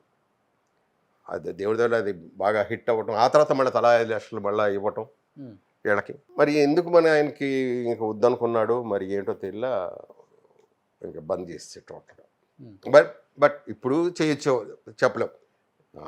ఇప్పుడు ఆయన హీరోయిజం ఇంకా తగ్గలేదుగా, ఇంకా చేస్తున్నాడు సినిమా, హీరో చేస్తున్నాడు. సో ఇప్పుడన్నా చేయొచ్చావు. అసలు ఇప్పుడు ఉన్న వాళ్ళు తట్టుకోగలుగుతున్నారు. ఆయన వాళ్ళ వేరైతే మళ్ళీ ఆయన ప్రూవ్ చేశారు. అవును, కసి అండి. స్టిల్ ఇవాడికి మొన్న దీంట్లో చూసా, యూట్యూబ్ దీంట్లో, ఇవాడికి ఆ రాడ్స్ పెట్టుకొని ఆ థ్రెడ్ పెట్టుకొని చేస్తా ఉన్నాడు. ఇంకా అది మ్యాక్సిమం 35-40లో ఆ వయసు వాళ్ళు చేయాలి ఆ ఎక్సర్సైజ్. తను ఇంకా 40లో ఉండిపోయవచ్చు, ఉంటేనే కానీ ఇది రాదు. సో మీరందరూ కొంచెం రంగులు వేసుకోండి మరి, మంచిది. రంగులు కాదు సార్ అది. ఆయన కూడా ఫ్రెండ్స్ అని చెప్పుకోవాలి కదా, ఆయనదే ఒక్కడ విన్నా నేనే డైలాగ్. అవును, తనే అన్నాడు ఫ్రెండ్స్తో ఉన్నప్పుడు రంగులు వేసుకుంటారని చెప్పి, కాలేజీ అందరూ ఫ్రెండ్స్తో. ఓకే, బట్ సుధాకర్ గారు టచ్లో ఉన్నారా సార్? లేదండి, నేను ఎవరితో. ఆయన హెల్త్ ఏదో బాగా క్షీణించింది, చెన్నైలోనే ఉన్నారు మొన్నటి వరకు, తర్వాత హైదరాబాద్ వచ్చారు అన్నారు. ఏంటి సార్ హెల్త్ అసలుకి? ఏంటి నాకు టోటల్గా ఆ బ్యాచ్ మొత్తం కట్ ఆఫ్ టోటల్. ఎందువల్ల? చెప్పాను కదా, సీరియల్ బిజీ అయిపోయా నేను. ఆ ఊర్లో ఉన్న ఫోన్లు ఉన్నాయి కదా, ఫోన్లు చేసుకునేంత ఫ్రెండ్షిప్ కాదు ఉన్న ఫ్యాక్ట్ చెప్తాను. అంత ఫ్రెండ్షిప్ కూడా ఈ స్థాయికి వచ్చిందంటే ఏంటి రీజన్? ఎందుకో నాకు నచ్చల. నేను వాడికి నచ్చక వాడు చేయొచ్చుగా. నేను ఒకటే, నా ఇంటికి అంత దూరం, మీ ఇంటికి అంతే దూరం. ఒక ఆర్టిస్ట్ నుండి మా ఇంటికి రావచ్చు కదా అన్నాడు. మీ ఇంటికి రావాలంటే 5-6 గేట్లు ఉన్నాయి, నా ఇంటికి రావడం ఒకే గేటు. కేకేస్తే నేను పలుకుతా. నేను ఎందుకు రావాలి, ఎందుకు వెళ్ళాలి? ఎవరు 5-6 గేట్లు ఉన్న హీరో చెప్తున్నాను. ఇలా ఉంటుంది. అందుకని ఎందుకనో ఒంటరితనం నేను బాగా ఎంజాయ్ చేస్తాను ఫస్ట్ నుంచి. వాళ్ళ కాదు, బయట ప్రపంచానికి వెళ్ళానంటే అదే ప్రపంచం.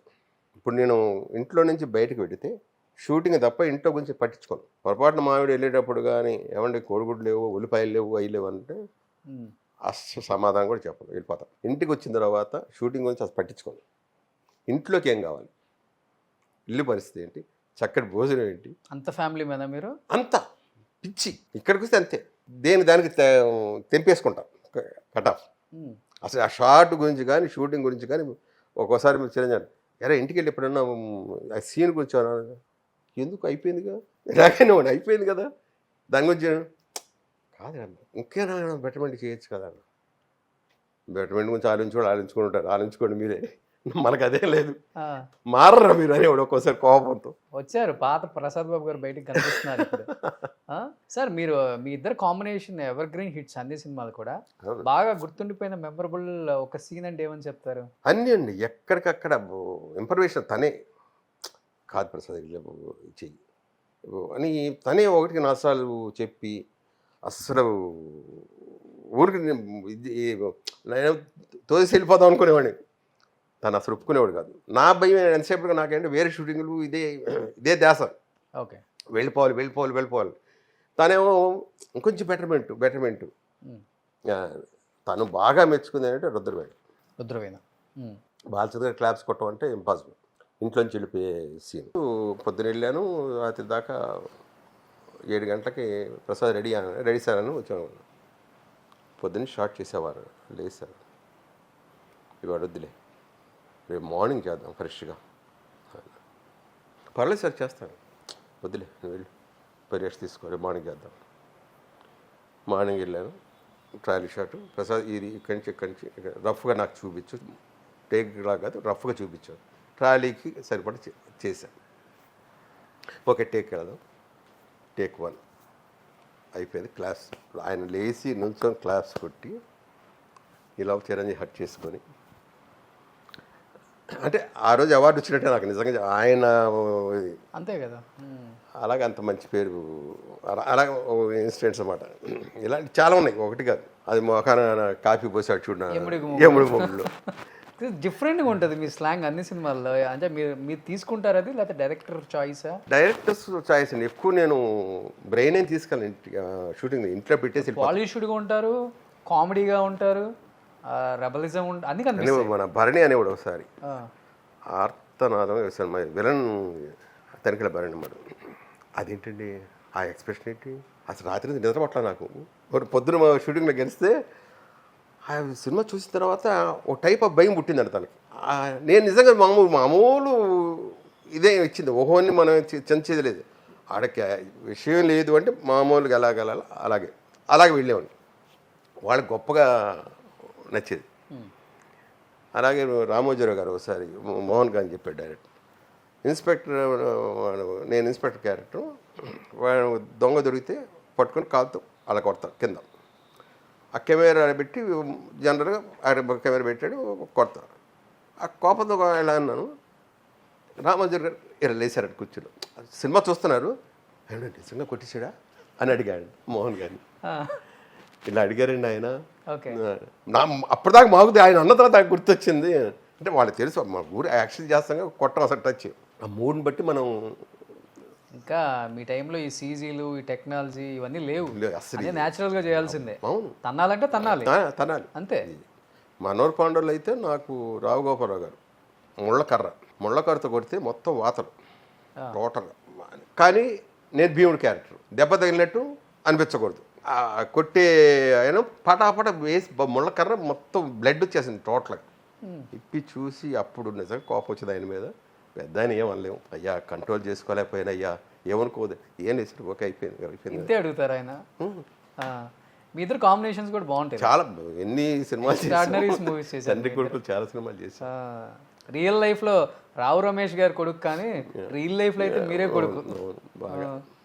ఎలా ఉంటుంది రాఘగోపాల్ వర్మ గారు? చాలా ఉండే సరదాగా ఉంటుంది. ఆయన చేస్తుంటే నాకు నవ్వు వచ్చేది, కంట్రోల్ చేసుకోవాల్సి వచ్చేది. అంటే వాళ్ళందరూ గొప్ప గొప్ప ఆర్టిస్టులు కదా, దాంతో మనకి వాళ్ళు చేస్తుంటే చాలా ఇదిగా ఉండేది. ఒక విధంగా చూస్తే మనం కూడా ఈక్వల్గా చేయాలి అన్నది లోపల ఒకటి స్టార్ట్ అయిపోతుంటుంది ఒక పక్క నుంచి. 2 రియాసాలు 3 ఒక 4 సరే ఇంకా తగ్గు, ఆ చాడెవడు ఆడైతే నేను వాడికని గొప్ప, ఇక్కడ నేను ప్రసాద్ బాబుని రావు గోపాల్ అయితే ఏంటి అని అనుకొని అప్పుడు వెళ్ళేవాడు. దాంతో సీన్స్ అని బాగా పండేవి. ఓరే నీ అబ్బా నానే రే ఎలా సార్ ఎలా పండించారు మీరంతా? గ్రేట్. అంటే ఆయన డైలాగ్ డెలివరీ లేకపోతే ఆ మేనరిజం, దాని మనోహర్ పాండవులు వే ఆఫ్ స్టైల్ ఆయనకి రియల్ లైఫ్ లో అట్లానే ఉంటారా, లేకపోతే సీన్ల కోసం క్యారెక్టర్ లేదు న్యాచురల్గా పండించడం కోసం ఆయన మార్చుకున్నారా సార్? లేదు రియల్ లైఫ్లో కూడా అంతే. ఆయన న్యాచురల్ ఆ టైప్ కానీ మాట్లాడతాడు. అయ్యా ఇంటికాంచి తులసి రసం వచ్చిందయ్యా, ఇది కానీ తాగితే మీ జీవితంలో జలుబు అనేది ఉండదయ్యా. సరే అండి పాపం అందరికి ఇచ్చాడు. చాలా అద్భుతంగా చేసింది వాళ్ళు ఆవిడ రసాలు. ఒకరోజు అనాస పనస ఇది ఎక్కడ దొరకదు మీకు, ఒక్కసారి రుచి చూడండి అని ముందు దాన్ని రుచి గురించి చెప్పేటోడికి మనకి నిజంగా నోడు అంత గొప్ప అంటే పెట్టే మనస్తత్వం. ఓకే. అప్పుడు అలా సూర్యకాంతమ్మ గారు ఆవిడ ఇంటికాంచి అందరి కోసం ఈ బొబ్బట్లని ఈ మనుబులని, నాకు బొబ్బట్లు అంటే ఇష్టం, అందరికి ఒక్కొక్కటి ఇచ్చేది. అమ్మా ఇంకోటి ఏమ్మా ఒరే అందరు తినాలి కదరా, ముందు వాళ్ళందరికీ ఇవ్వని, ఇచ్చిన తర్వాత మిగిలితే నీకు ఇస్తానులే అని 4 మిగిలితే నెయ్యి వేసి రాసి బాగా అరే బండాడా దా కూర్చో తిను మొత్తం నువ్వే ఆప్యాత అండి. అప్పుడు ఇప్పుడు ఎక్కడ ఉండండి, ఇప్పుడు అంతా రావటం ముందు ఫస్ట్ క్యారవాన్లోకి వెళ్ళిపోవటం. అసలు ఏమిటా క్యారవాన్ కనిపెట్టాడు ఎవడో కానీ ముందు వాడిని అన్నారు. అందుకనే మీ టైంలో చేసిన వాటిని సినిమాలు ఆర్టిస్టులు ఇది కదా సినిమా అంటే ఇలా ఉండాలి కదా, ఇలా యాక్ట్ చేయాలి కదా, వీళ్ళు కదా ఆర్టిస్టులు అంటే అని మేము కూడా దాంట్లో లీనమైపోయి చూస్తాం. ఇప్పుడు వచ్చే వాటిని సినిమాలు అంటారు కదా, మార్కెటింగ్ ఇదంతా. ఏదో కథ వచ్చింది, ఆ కథ ఫీలింగ్ లేదు సినిమా తీసిన ఫీలింగ్. అందుకే థియేటర్లకు ఎవరు వెళ్ళట్లేదు, అందరూ నెట్ఫ్లిక్స్ ఆహా ఈ అమెజాన్ ప్రైమ్లకి అలవాటు పడిపోయి దీంట్లో వచ్చేస్తుందిలే అనుకుంటారు. ఇప్పుడు మనోహర్ పాండవుల్లో షూటింగ్ అంతా అయిపోయింది. స్టేషన్కి వచ్చి అందరం చెన్నైకే వస్తున్నాం. అందరూ ఒకరొకరు పట్టుకుని వాటేసుకుంటున్నాం. మళ్ళీ అనుకున్నాం ఏంటి వచ్చేది చెన్నైకి చేస్తున్నాం మళ్ళీ ఏంది అనగానే, అంటే ఇంకా మళ్ళీ రేపటి కాలం ఎవరు బిజీలో ఎవరు షూటింగ్లో వాడి, అంటే 30 రోజులు ఒకే చోట ఉండి ఒక్కసారి విడిపోతున్నాం అనగానే ఆ ఫీలింగ్ లిటరల్గా ఏడ్చారండి మురళీమోహన్ రెడ్డి. అందరూ ఏడటమే ఆ స్టేషన్లో, అందరూ ఎంతగా చూశారు మమ్మల్ని. ఫస్ట్ కారు కొందరు మీ గ్రూప్లో చిరంజీవి గారు, హరిప్రసాద్ గారు, మీరు, సుధాకర్ గారు వాళ్ళేనండి. ఫస్ట్ నుంచి కూడా నాకు కారు మీద ఇంట్లో మీద నాకు ఇంట్రెస్ట్ లేదు, ఫస్ట్ నుంచి లేదు. వాళ్ళు కంపెనీ వాళ్ళు బండి ఇస్తారు వెళ్తాం అంతే. ఫస్ట్ ఆఫర్ వచ్చింది కూడా సుధాకర్ గారు అంట కదా అప్పుడు హీరో. ముందు నేను ఆల్రెడీ వీళ్ళందరికన్నా ముందు నేనే హీరోయిన్. ఓకే. సుధాకర్కిను హరిప్రసాద్ మన చిరంజీవి ముగ్గురు ఒక రూమ్లు ఒక పక్క రూమ్. దాంట్లో వచ్చింది సుధాకర్కి, హరిప్రసాద్గా వచ్చినట్టు సుధాకర్ వెళ్ళాడు. అలాగ వచ్చింది వాళ్ళకి. ఇప్పుడు బాగుంటుందిలే ఒకరి బట్టలు ఒకరు వేసుకోవటం ఆడిషన్స్కి చెప్పుకునేవాళ్ళం. రే పలానా చోట అడుగుతున్నారు వెళ్ళండి. వీళ్ళతో కాదు నాకు ఇంకో బ్యాచ్ ఉండేవాడు కాదు. అప్పుడు 10 ఒక 20-30 మంది స్టూడెంట్ బ్యాచ్లు ఉండేవాడు. హీరోలు కాకముందు స్టూడెంట్లు ఉన్నాం. ఒక 30 సినిమాలు ఒక దగ్గర 5-6 సినిమాలు చేసాం. మట్ల మాణిక్యం అని అన్ని స్టూడెంట్ వేషాలే. వెంకన్న బాబు సినిమా 12 కాపురు దాంట్లో కూడా స్టూడెంట్ వేషం వేసాం. ఇవన్నీ కూడా మాకు డబ్బుల కోసం మాట. రోజు 300-400 ఇచ్చేవాడు మాకు. అంటే A1 స్టూడెంట్ అంటే కుర్రాళ్ళు బాగుండాలి అంటే ఆ బ్యాచ్లో మాకు 500 లేదా ఊరుకోం ఇలాగని డిమాండ్ చేసేవాళ్ళం మేము. దాంట్లో చెప్పుకునేవాళ్ళం, అరే పలానా దాంట్లో ఉన్నాయి వెళ్ళండి, మరి ఇంతే అడిగి తీసుకో తగ్గబాగు అని మళ్ళీ చెప్పుకొని. అంటే మీరు బాగా యాక్టివ్గా ఉండి అందరిని బాగా ముందుకు స్పోర్టివ్గా నడిపించే వ్యక్తి ఎవరు? సుధాకర్ గారా, మీరా, మా చిరంజీవి గారా? బ్యాచ్లో నాకు తెలిసి చిరంజీవి గారి అండి. అతను అంటే బయట ఎక్కడికి ఇది కాదు, లీడ్ చేసే తనే, ఏదైనా చేద్దామని అది చేదనా తనే చేసేవాడు. లీడర్షిప్ క్వాలిటీస్ ఎక్కువ ఫస్ట్ నుంచి ఈ వెనక మేము తోకలం అంతే. పస్తులు ఉన్న రోజులు ఉన్నాయా? మాకు పస్తులు ఉన్న రోజులు వాళ్ళకేమో కానీ నాకు మటుకు లేదు. నేను హ్యాపీ టోటల్గా. అంటే ఈ తరం ఆ తరం అని తేడా లేకుండా 3 తరాల పాటు కంటిన్యూగా అందరితో వర్క్ చేశారు కాబట్టి ఒక మంచి మెమరబుల్ మూమెంట్ అండ్ షూటింగ్ స్పాట్లో మీకు గుర్తుండిపోయే ఒక సీన్ వాళ్ళతో అంటే ఎన్టీఆర్ గారితో అంటే ఏమని చెప్తారు? రామారావు గారితో సీన్ చేశాను, విశ్వరూపం అని గొప్ప అవార్డు నాకు. ఆయన వీడ్కోలు సభ జరుగుతుంది. దాసనారాయణ గారు అందరికీ తలా పేజీ డైలాగ్ ఇచ్చారు. వాళ్ళు చదివేస్తున్నారు, నాకు డైలాగులు ఇవ్వాల. రామారావు గారితో నాకు అదో భయం. మామూలు 2-3 అంటే అందరికి ఇంతంత పేజీలు ఉన్నాయి, నాకు ఇంగ్లీష్లో నాకు ఇంత పేజీ ఇచ్చారు. ఏంటి ఇంగ్లీష్ ఇప్పుడు నేను చెప్పాలా అన్న, చదువు ముందు ఇది జరిగే నిజంగా ఇవ్వండి, నాకు ఉందా లేదా డైలాగ్ అని చదివా. చూస్తేమో మొత్తం రామారావు గారి డైలాగ్ కనిపిస్తుంది. ఈయన ఏదో నాకు బస్సు కొడుతున్నాడనేసి జోలో పెట్టుకున్నాను. అయిపోయింది. ప్రసాద్ రా అన్నాడు. సాద్ అంటాడు, నేను సాధు అని పిలుస్తాడు. వెళ్ళా, డైలాగ్ వచ్చిందా చెప్పేసేదా, ఏడ్చేవాళ్ళు అక్కర్లేదు కానీ పని చేయి. ఆయన మిమ్మల్ని వదిలి వెళ్ళిపోతున్నాడు, ఎక్స్ప్రెషన్తో డైలాగ్ లేదు చెప్పాలి, ఎలా చెప్తావు చెప్పు. షార్ట్ పెట్టండి ఆయన ఆ మాట చెప్తాడు. పరిచి పెట్టాడు అనుకుని నేను అప్పుడు శివాజీ గణేశన్ ఆయన సినిమాలు ఎక్కువ చూసేవాడు. 3 షోలు వెళ్ళానంటే మౌంట్ రోడ్ 3 సినిమాలు చూసేవాడు. ఆయన నడక, ఆయన ఏదో బాగా పిచ్చి నాకు. తంగ పథకంలో భార్య పోయిన సంగతి తెలిసి ఆ చిన్న ఫీలింగ్తో వెళ్తుంటాడు.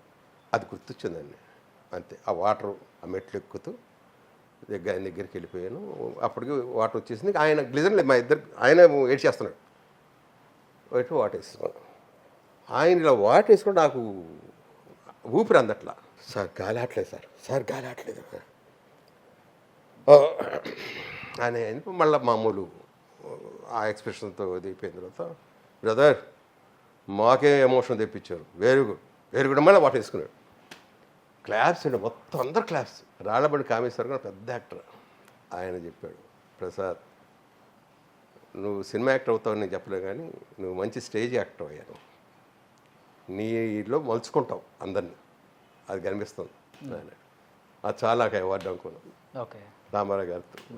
వ్యక్తిగతంగా ఎలా ఉంటారు ఎన్టీఆర్ గారు ఆఫ్ స్క్రీన్? వ్యక్తిగతంగా అంటే మనకి తెలియదండి, మనం ఎక్కువ షూటింగ్లో చూసుకోవాలి. షూట్లో అందరితో బాగానే ఉంటారు, పలకరిస్తే హ్యాపీగా పలకరిస్తారు. అంతేగాని పైన ఎంతవరకు ఉండాలి అంతవరకు మన చేతులు కట్టుకుని మామూలు. ఒకసారి ఏదో బాలకృష్ణ గారితో యాక్ట్ చేస్తుంటే ఒక సినిమాకి నాన్నగారు పిలుస్తున్నప్పుడు సీఎం ఆయన రండి అని చెప్పి అంటే వెళ్ళాం అందరం కలిసి. అంటే ఆయన మెమరీ ఆయన, అందుకే వాళ్ళు అంత గొప్పవాళ్ళు ఆయన. లేదు చేతులు కట్టి అక్కడ ఆ కార్నర్లో ఉన్నాం. ఏం ప్రసాద్ ఎలా ఉన్నారు, ఏం కనబడేంటి, రండి ఏదైనా అవసరం ఒకటి. Okay sir.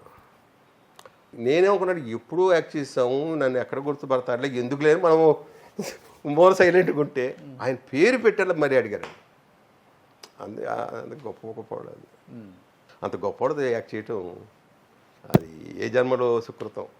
మోహన్ బాబు గారు ఎలా ఉంటుంది సార్? చాలా మంచి మనిషి అండి, కానీ అది పరమాణం మొత్తం పెట్టి బిర్యానీ పెట్టేసి లాగేసుకున్నట్టుగా ఉంటుంది. అది తలుచుకుంటే నవ్వు వస్తుంది. ఇంతంత కాదు, ఒక సినిమాకి అయితే ఊహించనంత డబ్బు చెప్పాడు. నేను అడగలేను, ఇది మోహన్ బాబు సినిమా మేము చెప్పేశాం అడగండి, నాకు నోరు రావట్లా. సరే అడగలగానే అయ్యా మా హీరో గారు ఎంత చెప్పారు, ఇదిగో తీసుకో, నీకు ఎంత కావాలని తీసుకోవాలి. ఏమనాలి, అక్కడికి వెళ్తే అక్కడ అలా బిహేవ్ చేస్తారు. తన సినిమాలు అంతే, అదొక సపరేట్. మనం డబ్బు అని అనక్కల. ఆఫీస్కి వెళ్ళాం, ఎప్పుడో ఒకసారి వెళ్ళాం, లేదా అవసరం ఉండి మామూలు వెళ్తే ఏయ్ ప్రసాద్ వచ్చాడు డబ్బులో కావాలి చూడండి అని వెంటనే అసలు గుమ్మలో అడుగు పెట్టాల. డబ్బులు తీసి పెట్టడానికి అని నాకు తెలుస్తుంది ఇది కూడా మామూలు చిన్న వయసు కాదుగా. కాదు నాయన నేను కనిపించి వెళ్దాం, ఇట్టే వెళ్తున్నాను, కనిపించి వెళ్దాను. ఎప్పుడండి వాళ్ళగా తీసుకొని పో, ఓ పని అయిపోద్ది నాకు కూడా మనం కట్టాల తెచ్చి. అసలు అది చిత్రమైన మనిషి. బయట అంతా బ్యాడ్ అనుకుంటుంటారు, ఎందుకంటే 100% లేదండి. అది మొఖాన్ అంటాడు, అదే స్ట్రైట్ ఫార్వర్డ్, లోపల ఒకటి బయట ఒకటి ఉండదు. అసలు బయట కాదు, లోపల అసలు ఏమి ఉండదు. తిడతాడు, వెంటనే కొట్టాడంటే వాడికి డబ్బులు పడ్డట్టాడు జోలో. ఆ రోజు కుర్రోళ్ళు కొట్టించుకోవడం కూడా డబ్బులు ఇచ్చేవాడు మాట తను. అలా తిట్లు తింటాం, తను తింటాం, డబ్బులు తీసుకొని జోలు వేసుకుని పోవటం, హ్యాపీగా తింటాడు. అదొక సరదా ఆయనకి.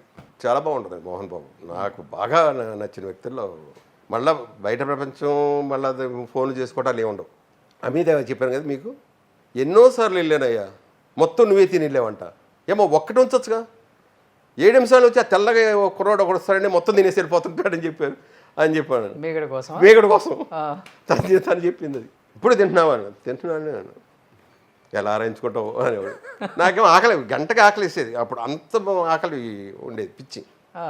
మినిమం 25 కోడిగుడ్లు ఉండాలండి మీకు, నాకు.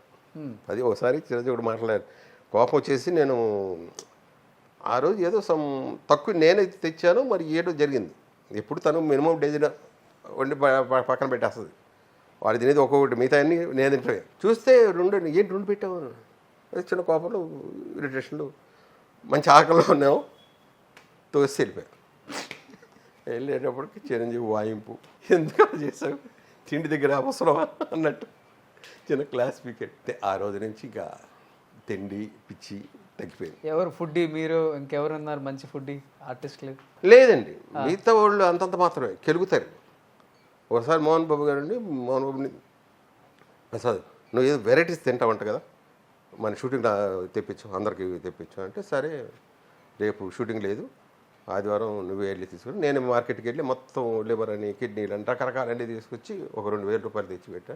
నేనే వంటోడి దగ్గరికి వెళ్ళి ఇలా ఉండు అని చెప్పి మిరియాలతో అన్ని చేయించి పెట్టాను. ఆ రోజు జీవ ఒకడు, వినోద్ ఒకడు, ముగ్గురు. పొద్దున్న షూటింగ్ రాత్రి 3 ఎంత అయింది, మందు స్టార్ట్ చేసాం ముగ్గురు. మోహన్ బాబు ఏమంటాడు, షూటింగ్ ఎక్కడితే మనం ఓకే, షూటింగ్ లేదు, మధ్యాహ్నం భోజనం పిలిచాడు, అయితే అన్నీ తినాలి కదా మనం, అందుకని పదండి కాస్త ఏదో కుక్కస్కి వెళ్దామంటే పాపం వాళ్ళు కూడా ముగ్గురు వేసుకున్నాం. 11 గంటలకు 12కి వెళ్ళాం. ఎంత అడిగిన మనిషి, అన్ని దమ్మన్న మనిషి కెలుగుతున్నాడు. ఇలాగ ఏంటి కెలుగుతున్నావు ఏంటన్నా, మీరు తినండి అయ్యా, మీరు ఎంజాయ్ చేయండి చెప్పేసాం.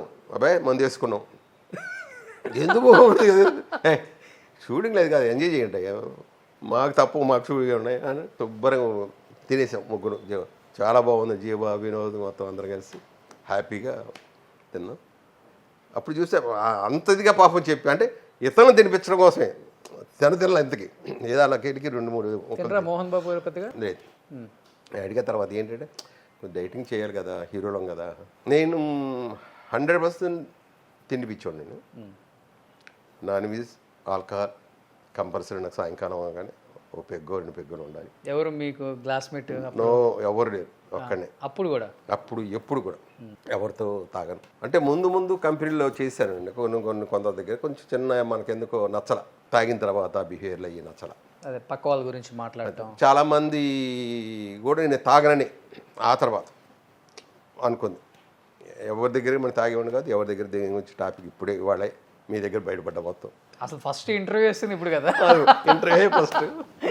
సో ఇప్పుడే రావాల్సిందంత ఇప్పుడే. అసలు ఇంకా బయట చెప్పాలంటే ఇంకా గంటల కొద్ది ఇంటర్వ్యూ చేయొచ్చండి, ఇంకా ఉంది, చాలానే ఉంది, ఇంకా ఉన్నాయి చాలా. నిజంగా చెప్పండి, సడన్గా అడిగిన ఇప్పుడు ఇవ్వండి కదా, మనం ఎప్పుడైనా అనుకుంటుంటే గుర్తుకు చేయము. ఇంకా చాలా ఉన్నాయి నిన్న ఇన్సిడెంట్లో. శోభన్ బాబు గారితో ఎలా ఉండేది ప్రసాద్ బాబు గారు? ప్రతి ఒక్క ఆర్టిస్ట్ ఈరోజు మేము ఇలా ఉన్నామంటే కారణం ఆయన మాటలే అని చెప్తుంటారు. 100%. ఒక పెద్దన్న ఇంటికి ఎలా ఉండాలో అలా ఉండేవాడు అండి. షూటింగ్లో ప్రతి ఒక్కరిని అడిగేవాడు, నీ డబ్బు ఏం చేస్తున్నావు అని ఎన్ని అడిగేవాడు, సలహాలు ఇచ్చేవాడు. ఒకసారి మాటల మీద నేను ఎలాగ ఉండి సినిమా తీసి దెబ్బతిన్నాను, మా నాన్న దగ్గర బాధపడుతుంటే ఆయన ఒక మాట అన్నాడు, ఒరే నువ్వు తాగుడికి వ్యసనాలుగా తగిలిస్తే డెఫినెట్గా ఫీల్ అయ్యావని, నువ్వు డెవలప్ అవ్వడం కోసం సినిమా తీసావు పోనీ, కానీ దెబ్బతిందని చెప్పి నువ్వు అనుకుంటూ ఉంటే నీ జీవితంలో పైకి రావు. అది నిన్న జరిగిపోయింది, తీసేయి. ఇవాళ జరిగింది, జరుగుతుంది. రేపు ఏంటని ఆలోచించు. ఇది రేపు అన్నది నీ బ్రెయిన్లో ఉన్నంతసేపు నీకు ఫెయిల్యూర్ లేదు, నువ్వు సక్సెస్ అవ్వదు. గ్రేట్. అవును. ఆయన నాకు గురువు అండి, మా నాన్న. నిజంగా నాకు గురువు ఎవరు లేదు, మా నాన్న ఒక్కడే. ఎన్ని కష్టాలు అన్నాయని ఆ ఒక్క మాట, రేపు ఉంది కదా, ఇది పెద్ద కష్టం కాదు. ఆయన ఇంకో మాట అన్నాడండి, రామాయణం చదివావు కదా, మరి ఆయన దేవుడేగా. చిన్నప్పుడు ఆయన కష్టాల్లో పడి ఆయన సుఖపడింది ఎప్పుడురా? ఆయనకన్నా నువ్వు గొప్పవాడువా? పాండవులు కృష్ణుడు ఉన్నాడుగా, మరి వాళ్ళు ఎప్పుడు కష్టాలేక పడ్డారు? మరి కృష్ణుడు దేవుడు ఉన్నాడు పక్కన. అంటే కర్మ అనుభవించాల్సిందే. నువ్వు వెళ్ళే మార్గం మంచిది అనుకో, దాన్ని నిల్లు. సూపర్. చెడు మటుకు వెళ్ళబా. ఎట్టి పరిస్థితుల్లో కూడా నాకు అప్పటి నుంచి అండి, ఆయన మా నాన్నగారు ఎంత గొప్ప మనిషి అంటే, ఆయన ఎన్ని తీర్పులు ఇచ్చినా మా పడకొట్టు హెడ్ ఎంత ఇదైనా కూడా పరాయి సొమ్ము రూపాయి తీసుకోవడానికి మనసు ఒప్పదు. తర్వాత ఆ సమయం వచ్చింది కాబట్టి చెప్తున్నాను. మా నాన్నగారు ఆయన ఒక పెద్ద వ్యక్తి, ఇంత డబ్బు తెచ్చి ఇచ్చాడు పంచపని ఎలక్షన్ టైంలో.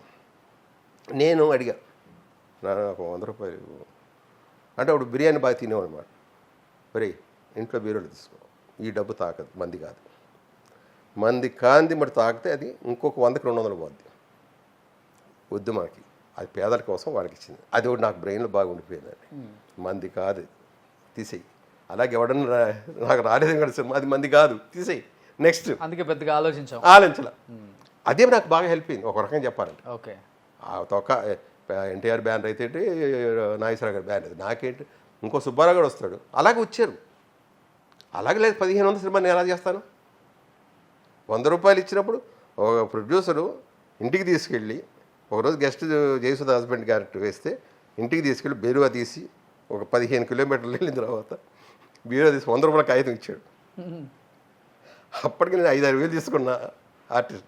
నాకేం చేయాలో అర్థం కాలేదు. 100 అప్పుడు 1000 రూపాయలు నోట్ లేదు. అలా చూస్తాను, ఏంటో చూస్తున్నావు, జాగ్రత్త చేసుకో డబ్బులు అనేసి దా అని తీసుకొచ్చి పాండివాళ్ళు వదిలేసి వెళ్ళిపోయాడు. అది చూసాం.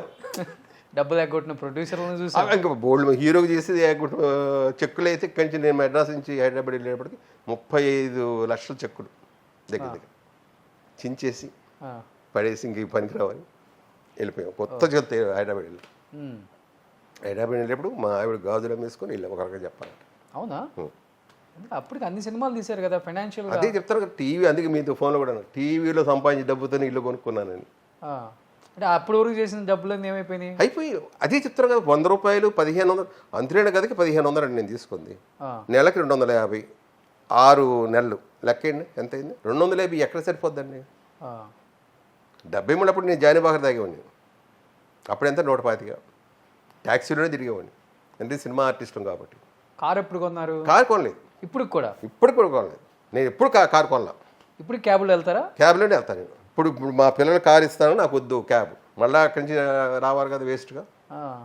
ఎందుకో నాకు కారు మీద మోజు లేదు. ఒక టైంలో ఉంది, ఎప్పుడంటే హెరాల్డ్ కొనుక్కున్నా. మీ టైంలోనే కదా చిరంజీవి గారు రెక్కల కారు కొన్నారు. ఆయన అప్పుడు ఇంకా ముందే అనుకోండి హెరాల్డ్ కారు కొన్నా. తర్వాత హీరో అయిపోయింది. ముందే నేను హెరాల్డ్ కారు కొనుక్కున్నా. ఎంత? 7,000 6,000 పెట్టి డ్రైవ్ చేసుకుంటూ వెళ్తుంటే హోటల్కి వెళ్దాను, మా పిల్లల్ని మా ఆవిడని పక్కన కూర్చోబెట్టి వెళ్ళాను. కొంచెం దూరం వెళ్ళిన తర్వాత గుర్రబండి వాడు వెళ్తున్నాడు, సైకిల్ వాడు వెళ్ళిపోతున్నాడు. ఏమంటే నేను హోటల్ దగ్గర ఉంటాను కానీ మీరు మెల్లిగా వచ్చి దిగి వెళ్ళిపోయింది. ఇలాంటి ఇన్సిడెంట్ ఉండేమాట. ఆ దెబ్బతో కారు కొనలే. ఇంకా అంటే డ్రైవింగ్ ఒకటి నాకు భయం అప్పట్లో. ఈ పెద్ద బడులు ఎందుకు మనకి అంటే వచ్చిన రూపాయిని జాగ్రత్త చేసుకోలేక వచ్చారా? లేకపోతే వచ్చింది అతిగా ఖర్చు పెట్టి? అతిగా లేదండి, ఎప్పుడు అతిగా లేదు. దాన ధర్మాలు చేసి అసలు ఇష్టం లేదు అంటే పెట్టుబడి పెడితే వస్తుందో రాదో అన్న చోట పెట్టి ఎగ్గొట్టి వచ్చింది. అది ఇప్పుడు లేదండి. సినిమాలు తీసాము, ఏదో 2-3 సినిమాలు తీసాము, దెబ్బతిన్నాం. ఓకే, పార్ట్నర్షిప్లో వాళ్ళు మోసం చేయడం చిన్న చిన్న అయ్యన్ని. అప్పుడు వచ్చిన రాబడి లేదు. మనకు వచ్చిన రాబడి మ్యాక్సిమం వస్తే ప్రతిసారి నాకు ఒక టీ నగర్లో ఒక మార్వాడి ఉండేవాడు. డబ్బులు వస్తువు తీసుకెళ్ళిస్తే దాని ఖరీదు 100 రూపాయలు అనుకోండి, 200 ఇచ్చేవాడు. 200 ఇస్తే నేను 3 రూపాయలు వడ్డీ తీసుకుంటాడు. నెక్స్ట్ మంత్ 15 రోజుల తర్వాత మళ్ళీ తీసుకెళ్ళి డబ్బులు ఇచ్చేవాడిని. మళ్ళీ నాకు అది ఇచ్చేవాడు, వడ్డీ తగ్గించాడు, 2 రూపాయలు తీసుకునేవాడు. అలా పెద్ద యాక్టర్ అయ్యి కూడా మీ ఆవిడ గాజులు పెట్టొచ్చారు అంతే. మీ లాస్ట్ రెమ్యునరేషన్ అంటే ఎంత అని చెప్తారు? మురారి సినిమాకి ₹1,00,000 అండి. రోజుకా? ఆహా, సినిమా మొత్తానికి? మొత్తానికి 60 రోజులకి ఆడడానికి భయపడేవాడు. అలాగే మోహన్ బాబు సినిమాలు ఉన్నాయి, బయట నేను 10-12 వేలు తీసుకున్నవాడు మోహన్ బాబు సినిమా 50,000, 75,000, ₹1,00,000, ₹1,50,000 కూడా తీసుకునే రోజులు ఉన్నాయి Mohan Babu cinema.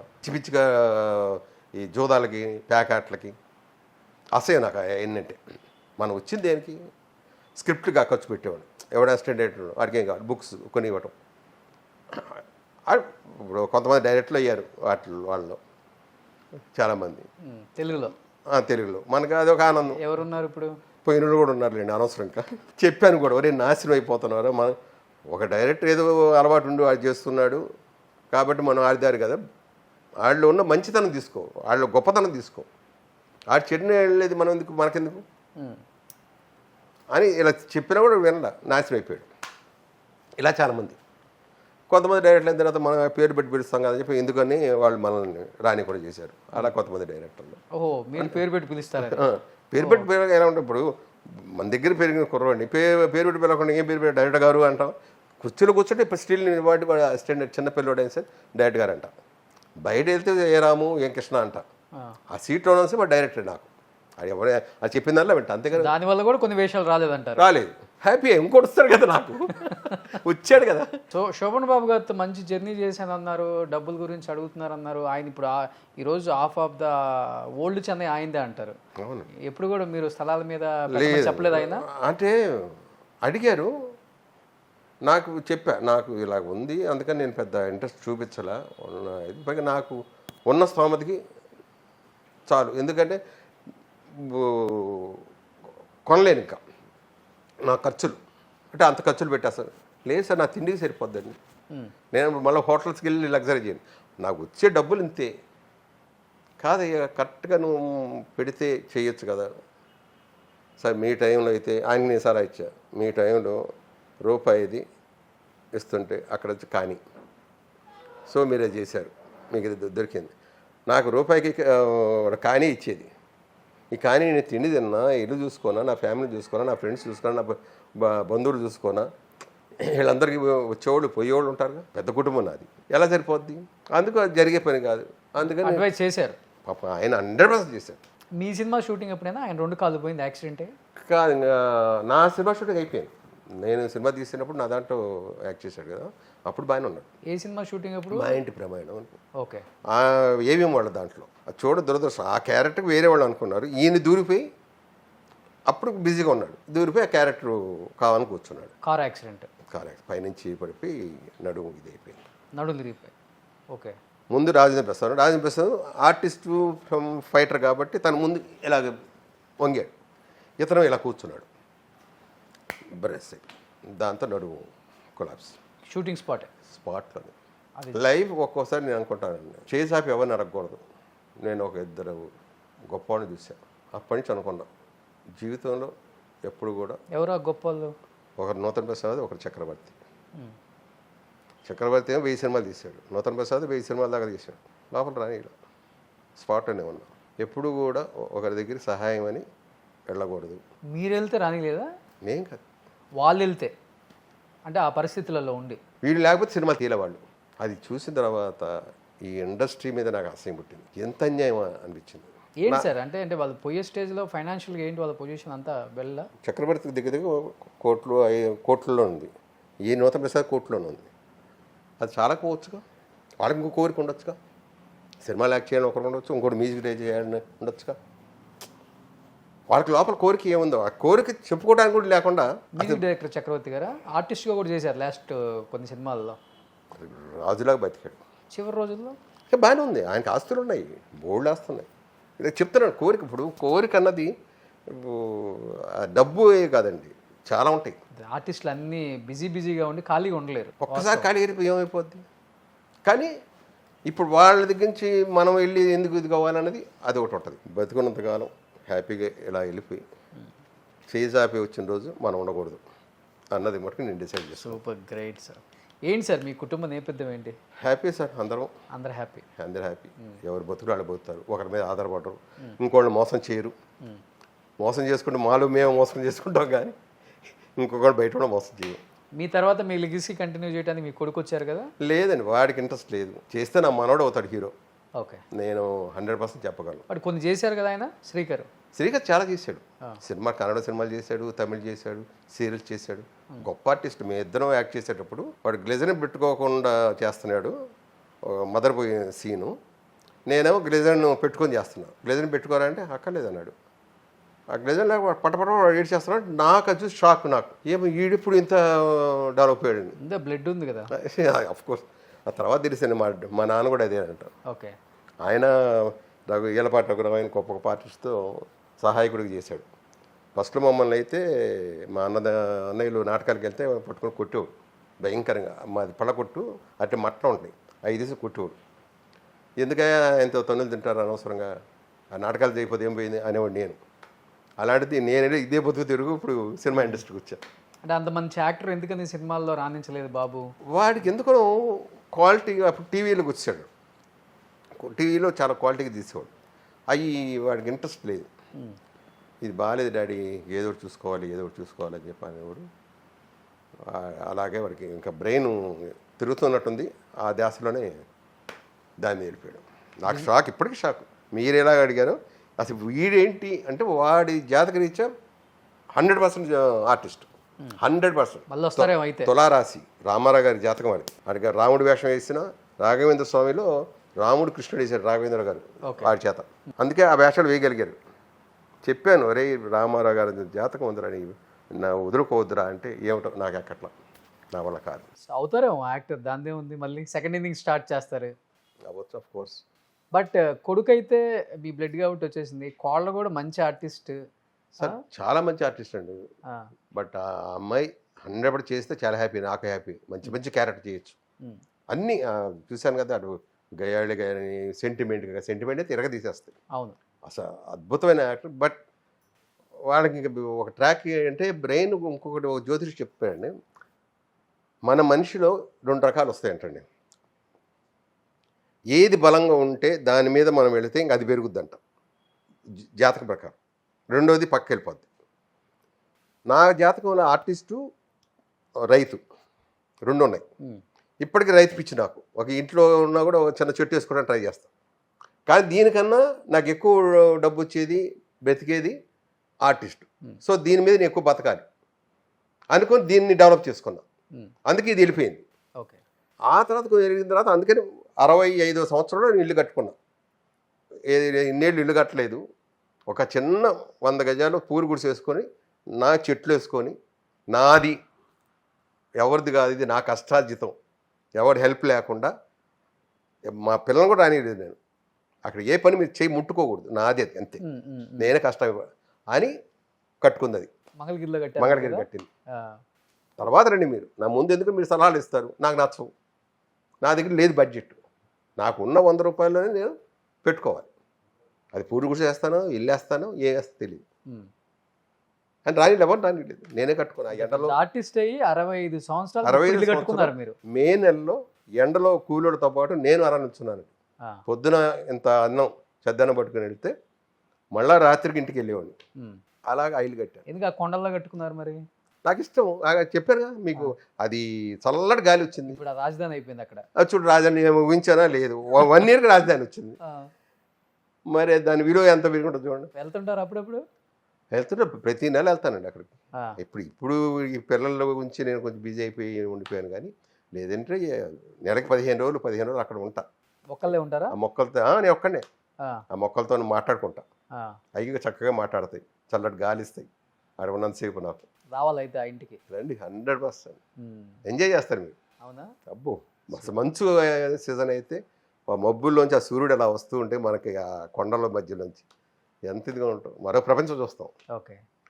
Wife sir, wife ఎప్పుడు చనిపోయారు? తను చనిపోయి 10 ఏళ్ళు అయిపోయిందండి. 12 ఇయర్స్ ఏమో. మంచి సపోర్టివ్ మీకు బాగా. లేదంటే మనం ఇంత హ్యాపీగా నేను అప్పటికి ఈ సత్యనారాయణ గారును మురళీమోహన్ అంటుండేవాడు, నీకు మంచి పెళ్ళం దొరికింది అయ్యా, బాగా తిండి పెడుతుంది, తింటున్నావు, మా కొంపలు అలా ఉండదే ఇలాగంటే ఒకటి సత్యనారాయణ గారు. ఎవడో ఇంటి కోసం ఎలా, తిండి కోసం ఎలా వచ్చేది. అందుకే మా ఇంట్లో వండి ప్రతి కూడా సండే అంటే రకరకాల తెస్తాం. అందరికి పెడతా షూటింగ్. ఉమ్, శుభ్రం తింటారు, తినేది ఈ మాట అంటారు అనమాట. ఉమ్, తినేసి బాగా రెస్ట్ తీసుకుంటావు, సినిమాలు చేయకుండా ఉమ్, నువ్వెందుకు సినిమాలు చేస్తావు ఇంకా అంటుంటారు. ఓకే. అదేం కాదు, బట్ వస్తే చేస్తాను. ఇప్పటికి రెడీగా ఉన్నారా? వస్తే చేయడానికి రెడీగా ఉన్నారా? నేను 100% రెడీ అండి. వాళ్ళు అడిగితే చేస్తా, నేను అడుక్కోను, ఉమ్. నాకు ఇష్టం లేదు. లాస్ట్ సినిమా ఏంటి తెలుగులో? ఆల్మోస్ట్ అదే ఇందా చెప్పాను, అదే ఎన్టీఆర్ జూనియర్ ఎన్టీఆర్ దమ్ము. దమ్ము. దాని తర్వాత చేయలేదు. ఇంకా లేదు. అంటే వాళ్ళు పిలుస్తున్నారు. కొంతమంది అడుగుతున్నారు కానీ నాకు చెప్పాను కదా, నచ్చాలి, ఆ సినిమా రిలీజ్ అవుద్దో లేదో తెలియదు, ఆగిపోయే సినిమాలు కొన్ని ఉంటాయి, అవన్నీ తప్పించుకుంటేనే 1500 అయింది. ఆ, అవన్నీ కూడా చేస్తే 5-6 వేలు పైన అయిపోయాయి. అవును. నాకేంటంటే నా అదృష్టం అప్పుడు ఎవరిని అడిగినా ఇచ్చేవాళ్ళండి. గంట వాళ్ళు అడుగుతున్నారయ్యా, వెళ్ళరా పర్వాలేదు, ఎందుకంటే భోజనం కోసం గంట రెస్ట్ తీసుకోను, అది దారిలో తినేసేవాడిని. బట్టలు కారులోనే వాళ్ళ కంపెనీ కారులో మార్చుకునేవాడిని, టచ్అప్ దాంట్లో తీసుకునేవాడిని. ఆడికి వెళ్ళి షార్ట్ రెడీ అయిపోవాలి, షార్ట్ అనేవాడిని అంతే. ఓకే. ఇలాంటి ఎక్కువ వాళ్ళు కూడా లైక్ చేసేవాడు, వేస్ట్ చేయడు, టైం వేస్ట్ చేయడం. అక్కడికక్కడ ఒకసారి 6-7 చేసాం ఒకరోజు. మార్నింగ్ 6ంటికి బయటకు వెళ్ళినవాడిని. ఒక షూటింగ్ అది మహేంద్ర గారి సినిమా షూటింగ్, 6 మంటలు. వాడిది డేట్ అయితే ఒక్కరోజే వాడికి ఇచ్చింది. వాళ్ళ నా అప్పుడు లేవు కదా మేనేజర్లు, వాళ్ళు మాట్లాడుకొని నన్ను సాయంకాలం రాత్రి 1 గంటకు వదిలేరు. ఈ 6 షూటింగ్లు అయిపోయింది. ఇది ఎన్నూరు షూటింగ్. ఎన్నూరు వెళ్ళిన తర్వాత చూస్తే అక్కడ చిరంజీవి, గిరిబాబు, కవిత, సుభాషిణి, మొత్తం ఆల్ క్లైమాక్స్. వాళ్ళు ఏమనుకున్నారు, ఎప్పుడో లాస్ట్లో వస్తాడు కదా తను, అందుకని ఇలా వర్క్ చేసుకోవచ్చు అనుకున్నారు. ఆ వర్క్ అంతా అయిపోయింది, ఫైట్ అయిపోయింది, అన్నీ అయిపోయింది. దోమలతో పాపం అందరూ నరకం చూసారు ఆ రోజు. వాసు డైరెక్టర్, ఏమయ్యా కడుపుకి ఏం తింటున్నావయ్యా నువ్వు అన్నాడు. నేనేం మాట్లాడు, సారీ కూడా చెప్పను, తప్పు నాది కాదు, ఆ డేట్ వాళ్ళది, వాళ్ళు ఇచ్చుకున్నారు, నన్ను అడగలా. కారు వచ్చి ఎక్కపోతే సరిగ్గా కదా సార్, అది దానికి రండి, ఆ కారులో రండి. అవునండి మీరు ఆ కారులో రండి, మేము మళ్ళీ ఇంకోసారి వస్తాం. ఇలాగ వాళ్ళు ఇచ్చుకొని నన్నంటే ఎలాగా ఏమంటా సార్, నేను తలకా సరే రెడీ అయిపోయాను. షూటింగ్ అయిపోయింది, 6-7 అయిపోయింది మార్నింగ్. వేరే షూటింగ్ వెళ్ళిపోతాను, కారు ఎక్కి వెళ్ళిపోతాను అన్నాడంట వాసు. సారీ కూడా చెప్పలేదు. నేను ఒకటి అన్నా, ఎందుకు చెప్పాలి, ఎందుకు లేట్ అయింది నన్ను అడగల. కానీ నేను ఆ రోజుతో డిసైడ్ అయిపోయాను, ఇంకా జీవితంలో క్లాష్ చేయకూడదు, ఎట్టి పరిస్థితుల్లో కూడా క్లాష్ చేయకూడదు. ఏమన్నామని ప్రపంచం నాకు అనవసరం, ఎవడో కోసం నేను ఎందుకు బయలవ్వాలి, తిండి తినకుండా ఏమైంది, వాళ్ళు డబ్బిస్తారు ఓకే. కానీ హైలైట్ ఏంటంటే ఈ మహేంద్ర గారు సినిమా రిలీజ్ అయిపోయింది, నేను డబ్బులు వెళ్ళాలి ఆఫీస్కి, వాళ్ళే పంపిస్తున్నారు. ఇప్పుడు ఆఫీస్కి ఫోన్ చేయలేదు, ఏం చేయలేదు. ఆయన ఫోన్ చేసి, ఏమయ్యా నేను డబ్బులు అంత ఎక్కువైపోయినాయి నీకు, అది కాదు సార్ ఒకరు నేనే నా వల్ల మీరు లాస్ అయ్యారు, మళ్ళీ నేను డబ్బులకి ఎలా రాను సార్, ఏడ్చేవలే ఆయన వదిలే, నెక్స్ట్ సినిమా డేట్ పంపిస్తున్నాను, డైరెక్ట్ అవ్వరండి, నీకెందుకు నెక్స్ట్ సినిమా డేట్ పంపిస్తాను, ఏ డబ్బులు తీసుకోకూడదు. కానీ నేను ఒట్టు పెట్టుకున్నాను, ఇంక జీవితంలో అతని దగ్గర నేను పని చేయకూడదు, చేయలేదు. తర్వాత ఏదో అడిగారు, సారీ నేను చేయను. ఇంకా నచ్చని వ్యక్తి దగ్గర చంద్రముఖి వాసువా కాదండి, మనకి ప్రత్యేకత గారు అబ్బాయి వాసు ఒక అతను. ఇంకా జీవితంలో అతను ఏమయ్యా అప్పుడు ఏదో అయిపోయింది, మళ్ళీ చేయొచ్చు కదా, చేద్దాం, ఎందుకు ఇంట్రెస్ట్ లేదు వదిలి. సో మీరు చేసే టైంలో మీ ఫ్రెండ్స్ పిల్లలందరూ ఇప్పుడు స్టార్స్, ఎన్టీఆర్, మహేష్ బాబు, రామ్ చరణ్, బన్నీ, ప్రభాస్, ఎలా ఉంది వీళ్ళని చూస్తున్నప్పుడు? ఇప్పుడు కొత్త ప్రపంచం కదా డెఫినెట్గా. ఆల్రెడీ మహేష్ బాబుతో వర్క్ చేస్తున్నారు. చేశాను అంతే, 2 సినిమాలు చేశాను. అండ్ బాగుంటుందండి, మంచి కుర్రోళ్ళు వచ్చారండి నాకు. అనుకున్నారా మహేష్ బాబు గారిని అప్పుడు చూసి లేదండి, స్టార్ అవుతారు? లేదు మొత్తం ఇప్పుడు అంటాం ఆ మాటలు తప్పది. ఓకే కృష్ణ గారు అబ్బాయి, రమేష్ ఇది కాలేదు, చూద్దాం ఇతర అదృష్టం ఎలా ఉంటుంది అనుకున్నాను. కానీ కష్టజీవి అండి అతను, అంత కష్టపడ్డా. ఎందుకంటే అప్పట్లో మాకు తెలిసి ఇంత పెద్ద కాళ్ళు తొడలు, మనిషి వికృతంగా ఉండేవాడు. ఇలాంటి వ్యక్తి ఎక్కడ హీరో అవుతాడు అనుకునేవాడిని నేను. అనుకున్నా బాగా అలా ఉండి. తర్వాత అతను పడ్డ కష్టం అండి, సముద్ర పొడిన తెల్లవారుజాను 3 గంటలకు వెళ్ళిపోయి ఇసుకలో పరిగెత్తి మొత్తం బాడీని ఇరగదీసాడు. మేము ఎంత ఫీల్ అయ్యామంటే, కృష్ణ గారి సినిమాలు ఎక్కువ చేశాను, కృష్ణ గారు పిచ్చి నాకు. అలాంటి వ్యక్తి కొడుకు ఏంట్రా రేపు స్టూడియో ఏమైపోద్దని ఇలాగ అనుకునేవాడిని. వాళ్ళు అనుకున్నారు, నాకు లోపల ఇదే ఉండేది.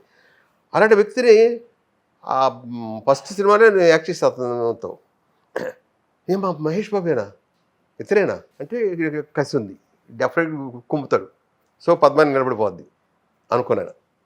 నిజంగా అలాగే సూపర్ స్టార్ అయిపోయాడు. Hats off. అంత ఫ్యామిలీ సన్నివేశాలు కదా మురారి అంతా, ఆ సెంటిమెంట్స్ మీరు అన్నారు కదా మా టైంలో అంతా మేము సెంటిమెంట్ ఫూల్స్ అయ్యా అని, అలాంటి సినిమానే కదా అది కూడా. బాగా బాగా కలిసిపోతాడా అందరితో? నైస్. 100 ఒక్క ఎత్తనే కాదండి, మనం తప్పు మిగతా అందరి హీరోలు కూడా, అందరి హీరో పిల్లలు వాళ్ళు కూడా. అల్లు అర్జున్ ఒకసారి నేను డబ్బింగ్ వెళ్తుంటే ఒక వ్యక్తి మధ్యలో ఆగిపోయాడు. మనం వెళ్ళానంటే నేను సేపటికి ఆ ధ్యాస ఉంటుంది, డబ్బింగ్ ఎన్ని ఉన్నాయో ఎంత ఉందో వర్క్ అదే ధ్యాసలో వెళ్ళిపోతుంటా. ఒక ఆకారం ఇక్కడ ఆగిపోయింది. ఇలా చూస్తే అల్లు అర్జున్ అప్కమింగ్ చేస్తాడు. ఏం బాబా మీరు వెళ్తున్నారు చూడ, ఆ రెస్పెక్ట్, ఆ గౌరవం. ఆయన అప్రాలీయుడు అంటే ఏముంది, వెళ్ళిపోవచ్చు కదా తను. నిజంగా గుండె జల్లు మంది కూడా తప్పి మనం చూడాలి కదా, పక్కన ఎవరు ఉన్నారు ఏంటని చూడాలి కదా అని అప్పుడు నేను అనుకున్నా. అలాంటి వాళ్ళ దగ్గర మేము కూడా నేర్చుకోవాలి, కొన్ని నేర్చుకున్నాం కూడా. వాళ్ళందరూ అలా వాళ్ళ పైకి వచ్చారు, ఫాదర్స్ చూసి నేర్చుకున్న డిసిప్లిన్. ఫాదర్స్ ఏంటండి వాళ్ళు రామ్ చరణ్ అయితే వాళ్ళ నాన్నకన్నా చెప్తారు అందరూ. కష్టజీవులు అండి, నిజంగా కష్టపడ్డారు కాబట్టి వాళ్ళు అంత సూపర్ స్టార్స్ అయిపోయారు. సో ఇప్పుడు హ్యాపీ లైఫ్ ఇంకా 100% అండి, నిజంగా చెప్పాలండి. ఏం రిగ్రెట్స్ లేవు, వీళ్ళతో వాళ్ళతో తేడా లేకుండా అందరితో చేసేసారు. 1500 సినిమాలు, కోరికలు ఇంకేం లేవు సార్. అన్నీ ఏం చేయాలన్నది కూడా వచ్చేసింది నాకు. ఏం చేస్తాం ఇంకా. సో ఇప్పుడు మన సినిమా ఇండస్ట్రీ నుంచి పవన్ కళ్యాణ్ గారిని ఎన్నెన్నో మాట్లాడినారు, అసెంబ్లీ గేటు కూడా తాకలేదు అన్నారు. ఇప్పుడు మీరు మంగళగిరి పక్కనే అసెంబ్లీ గేటు, డిప్యూటీ సీఎం ఈ రోజు ఎలా అనిపిస్తుంది పవన్ కళ్యాణ్ గారి సక్సెస్? యాక్చువల్గా నేను చిరంజీవి గారు అవుతారని ఎక్స్పెక్ట్ చేశానండి. ఎందుకంటే ప్రజలు అంత బాగా వచ్చిందండి ఊపు. తను ఆగిపోయేటప్పటికి నాకెందుకు ఇతని మీద చిన్న డౌట్ వస్తుంది. ఆ ఇంట్లో సీఎం యోగం లేదా, ఎందుకు ఇలా జరుగుతుంది అని అనిపించింది. కానీ వాళ్ళు చేసే పనులు ఎంతకన్నా మంచి పనులు ఎవరు చేస్తారండి. నిజమైన రాజకీయ నాయకులు ఒక్కడు అంటే బూతులు వచ్చేస్తారు ఒక రకంగా చెప్పాలంటే. గుమ్మాలు రాజకీయ అయిపోయిన తర్వాత గుమ్మాలు కూడా తొక్కనివ్వరు. అలాంటిది వీళ్ళు ఇంత కష్టపడుతున్నారు, ఇంత చేస్తున్నారు ప్రజల కోసం, ఎందుకు వీళ్ళకి ఇవ్వట్లేదు అవకాశాన్ని అనుకునేవాడిని. డిప్యూటీ సీఎం అయిపోయాడు. బట్ సీఎం కూడా అవ్వచ్చు 100%. ఎందుకంటే కష్టజీవి అతనికి. ఫస్ట్ నేను చిన్నప్పటి నుంచి అతను ఆర్టిస్ట్ ఏమో కానీ లోపల ఏదో తపన ఉందండి. అది దేశానికి అయితే నేను యోగి వేమన, రామకృష్ణ పరమహంస అలాగవుతాడు. చదివే బుక్స్ అన్నీ అయ్యాయి. అప్పుడు ఎక్కువ నెంబర్ ఆఫ్ బుక్స్ అన్నీ దైవం బుక్స్ కనిపించాయి నాకు అతని చేతిలో. అప్పట్లోనే బాగా చిన్న వయసు, ఎందుకు ఇతను ఈ ట్రాక్ వెళ్ళిపోయాడు, ఎంత వయసులో ఎందుకు అని చెప్పి అనిపించేది. కానీ మనం అంత డీప్గా అన్నాను నేను అప్పుడు అడగడం. లోపల ఫీలింగ్ ఉండేది. కానీ తన లోపల కసి ఏంటంటే లోపల ఇంకోటి ఉన్నాడు.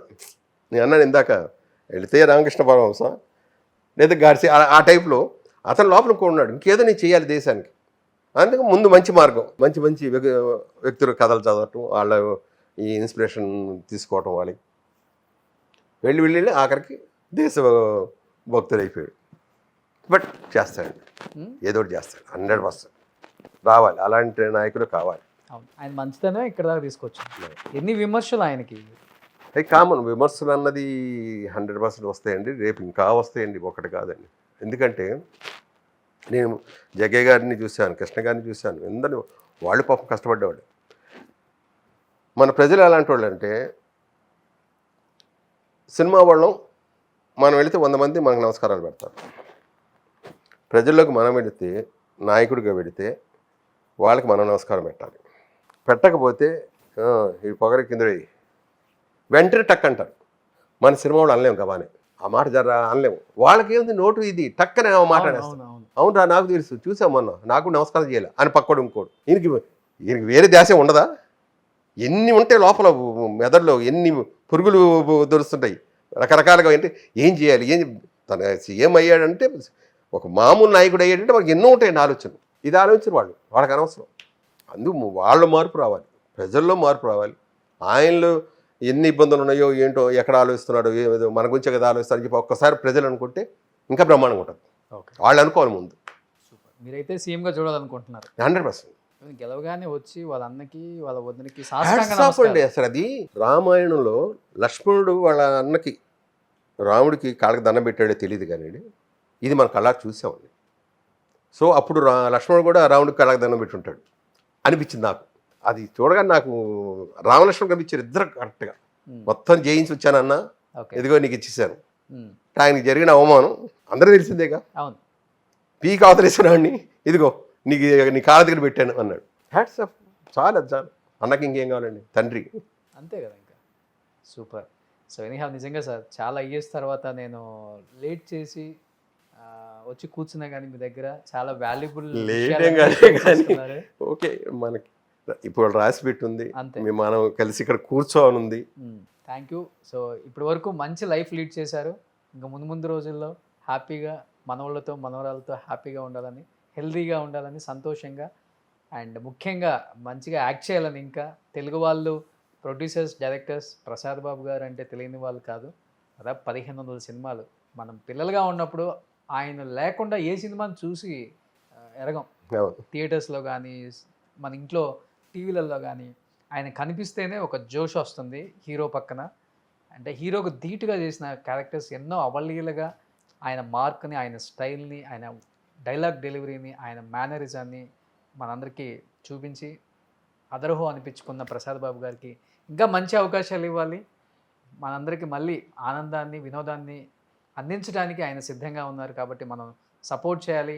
కొత్త డైరెక్టర్స్ కూడా అలాంటి వాళ్ళని గుర్తించి ఆఫర్స్ ఇవ్వాలని మనస్ఫూర్తిగా కోరుకుంటూ, సో ప్రసాద్ బాబు గారు థ్యాంక్ యూ సో మచ్. ఎందుకన్నా ఏం చెప్పలేను ఇంకా. Thank you. సుమన్ టీవీలో మీ పర్సనల్ అండ్ బిజినెస్ ప్రమోషన్స్ కోసం కింది నెంబర్కి కాంటాక్ట్ చేయండి.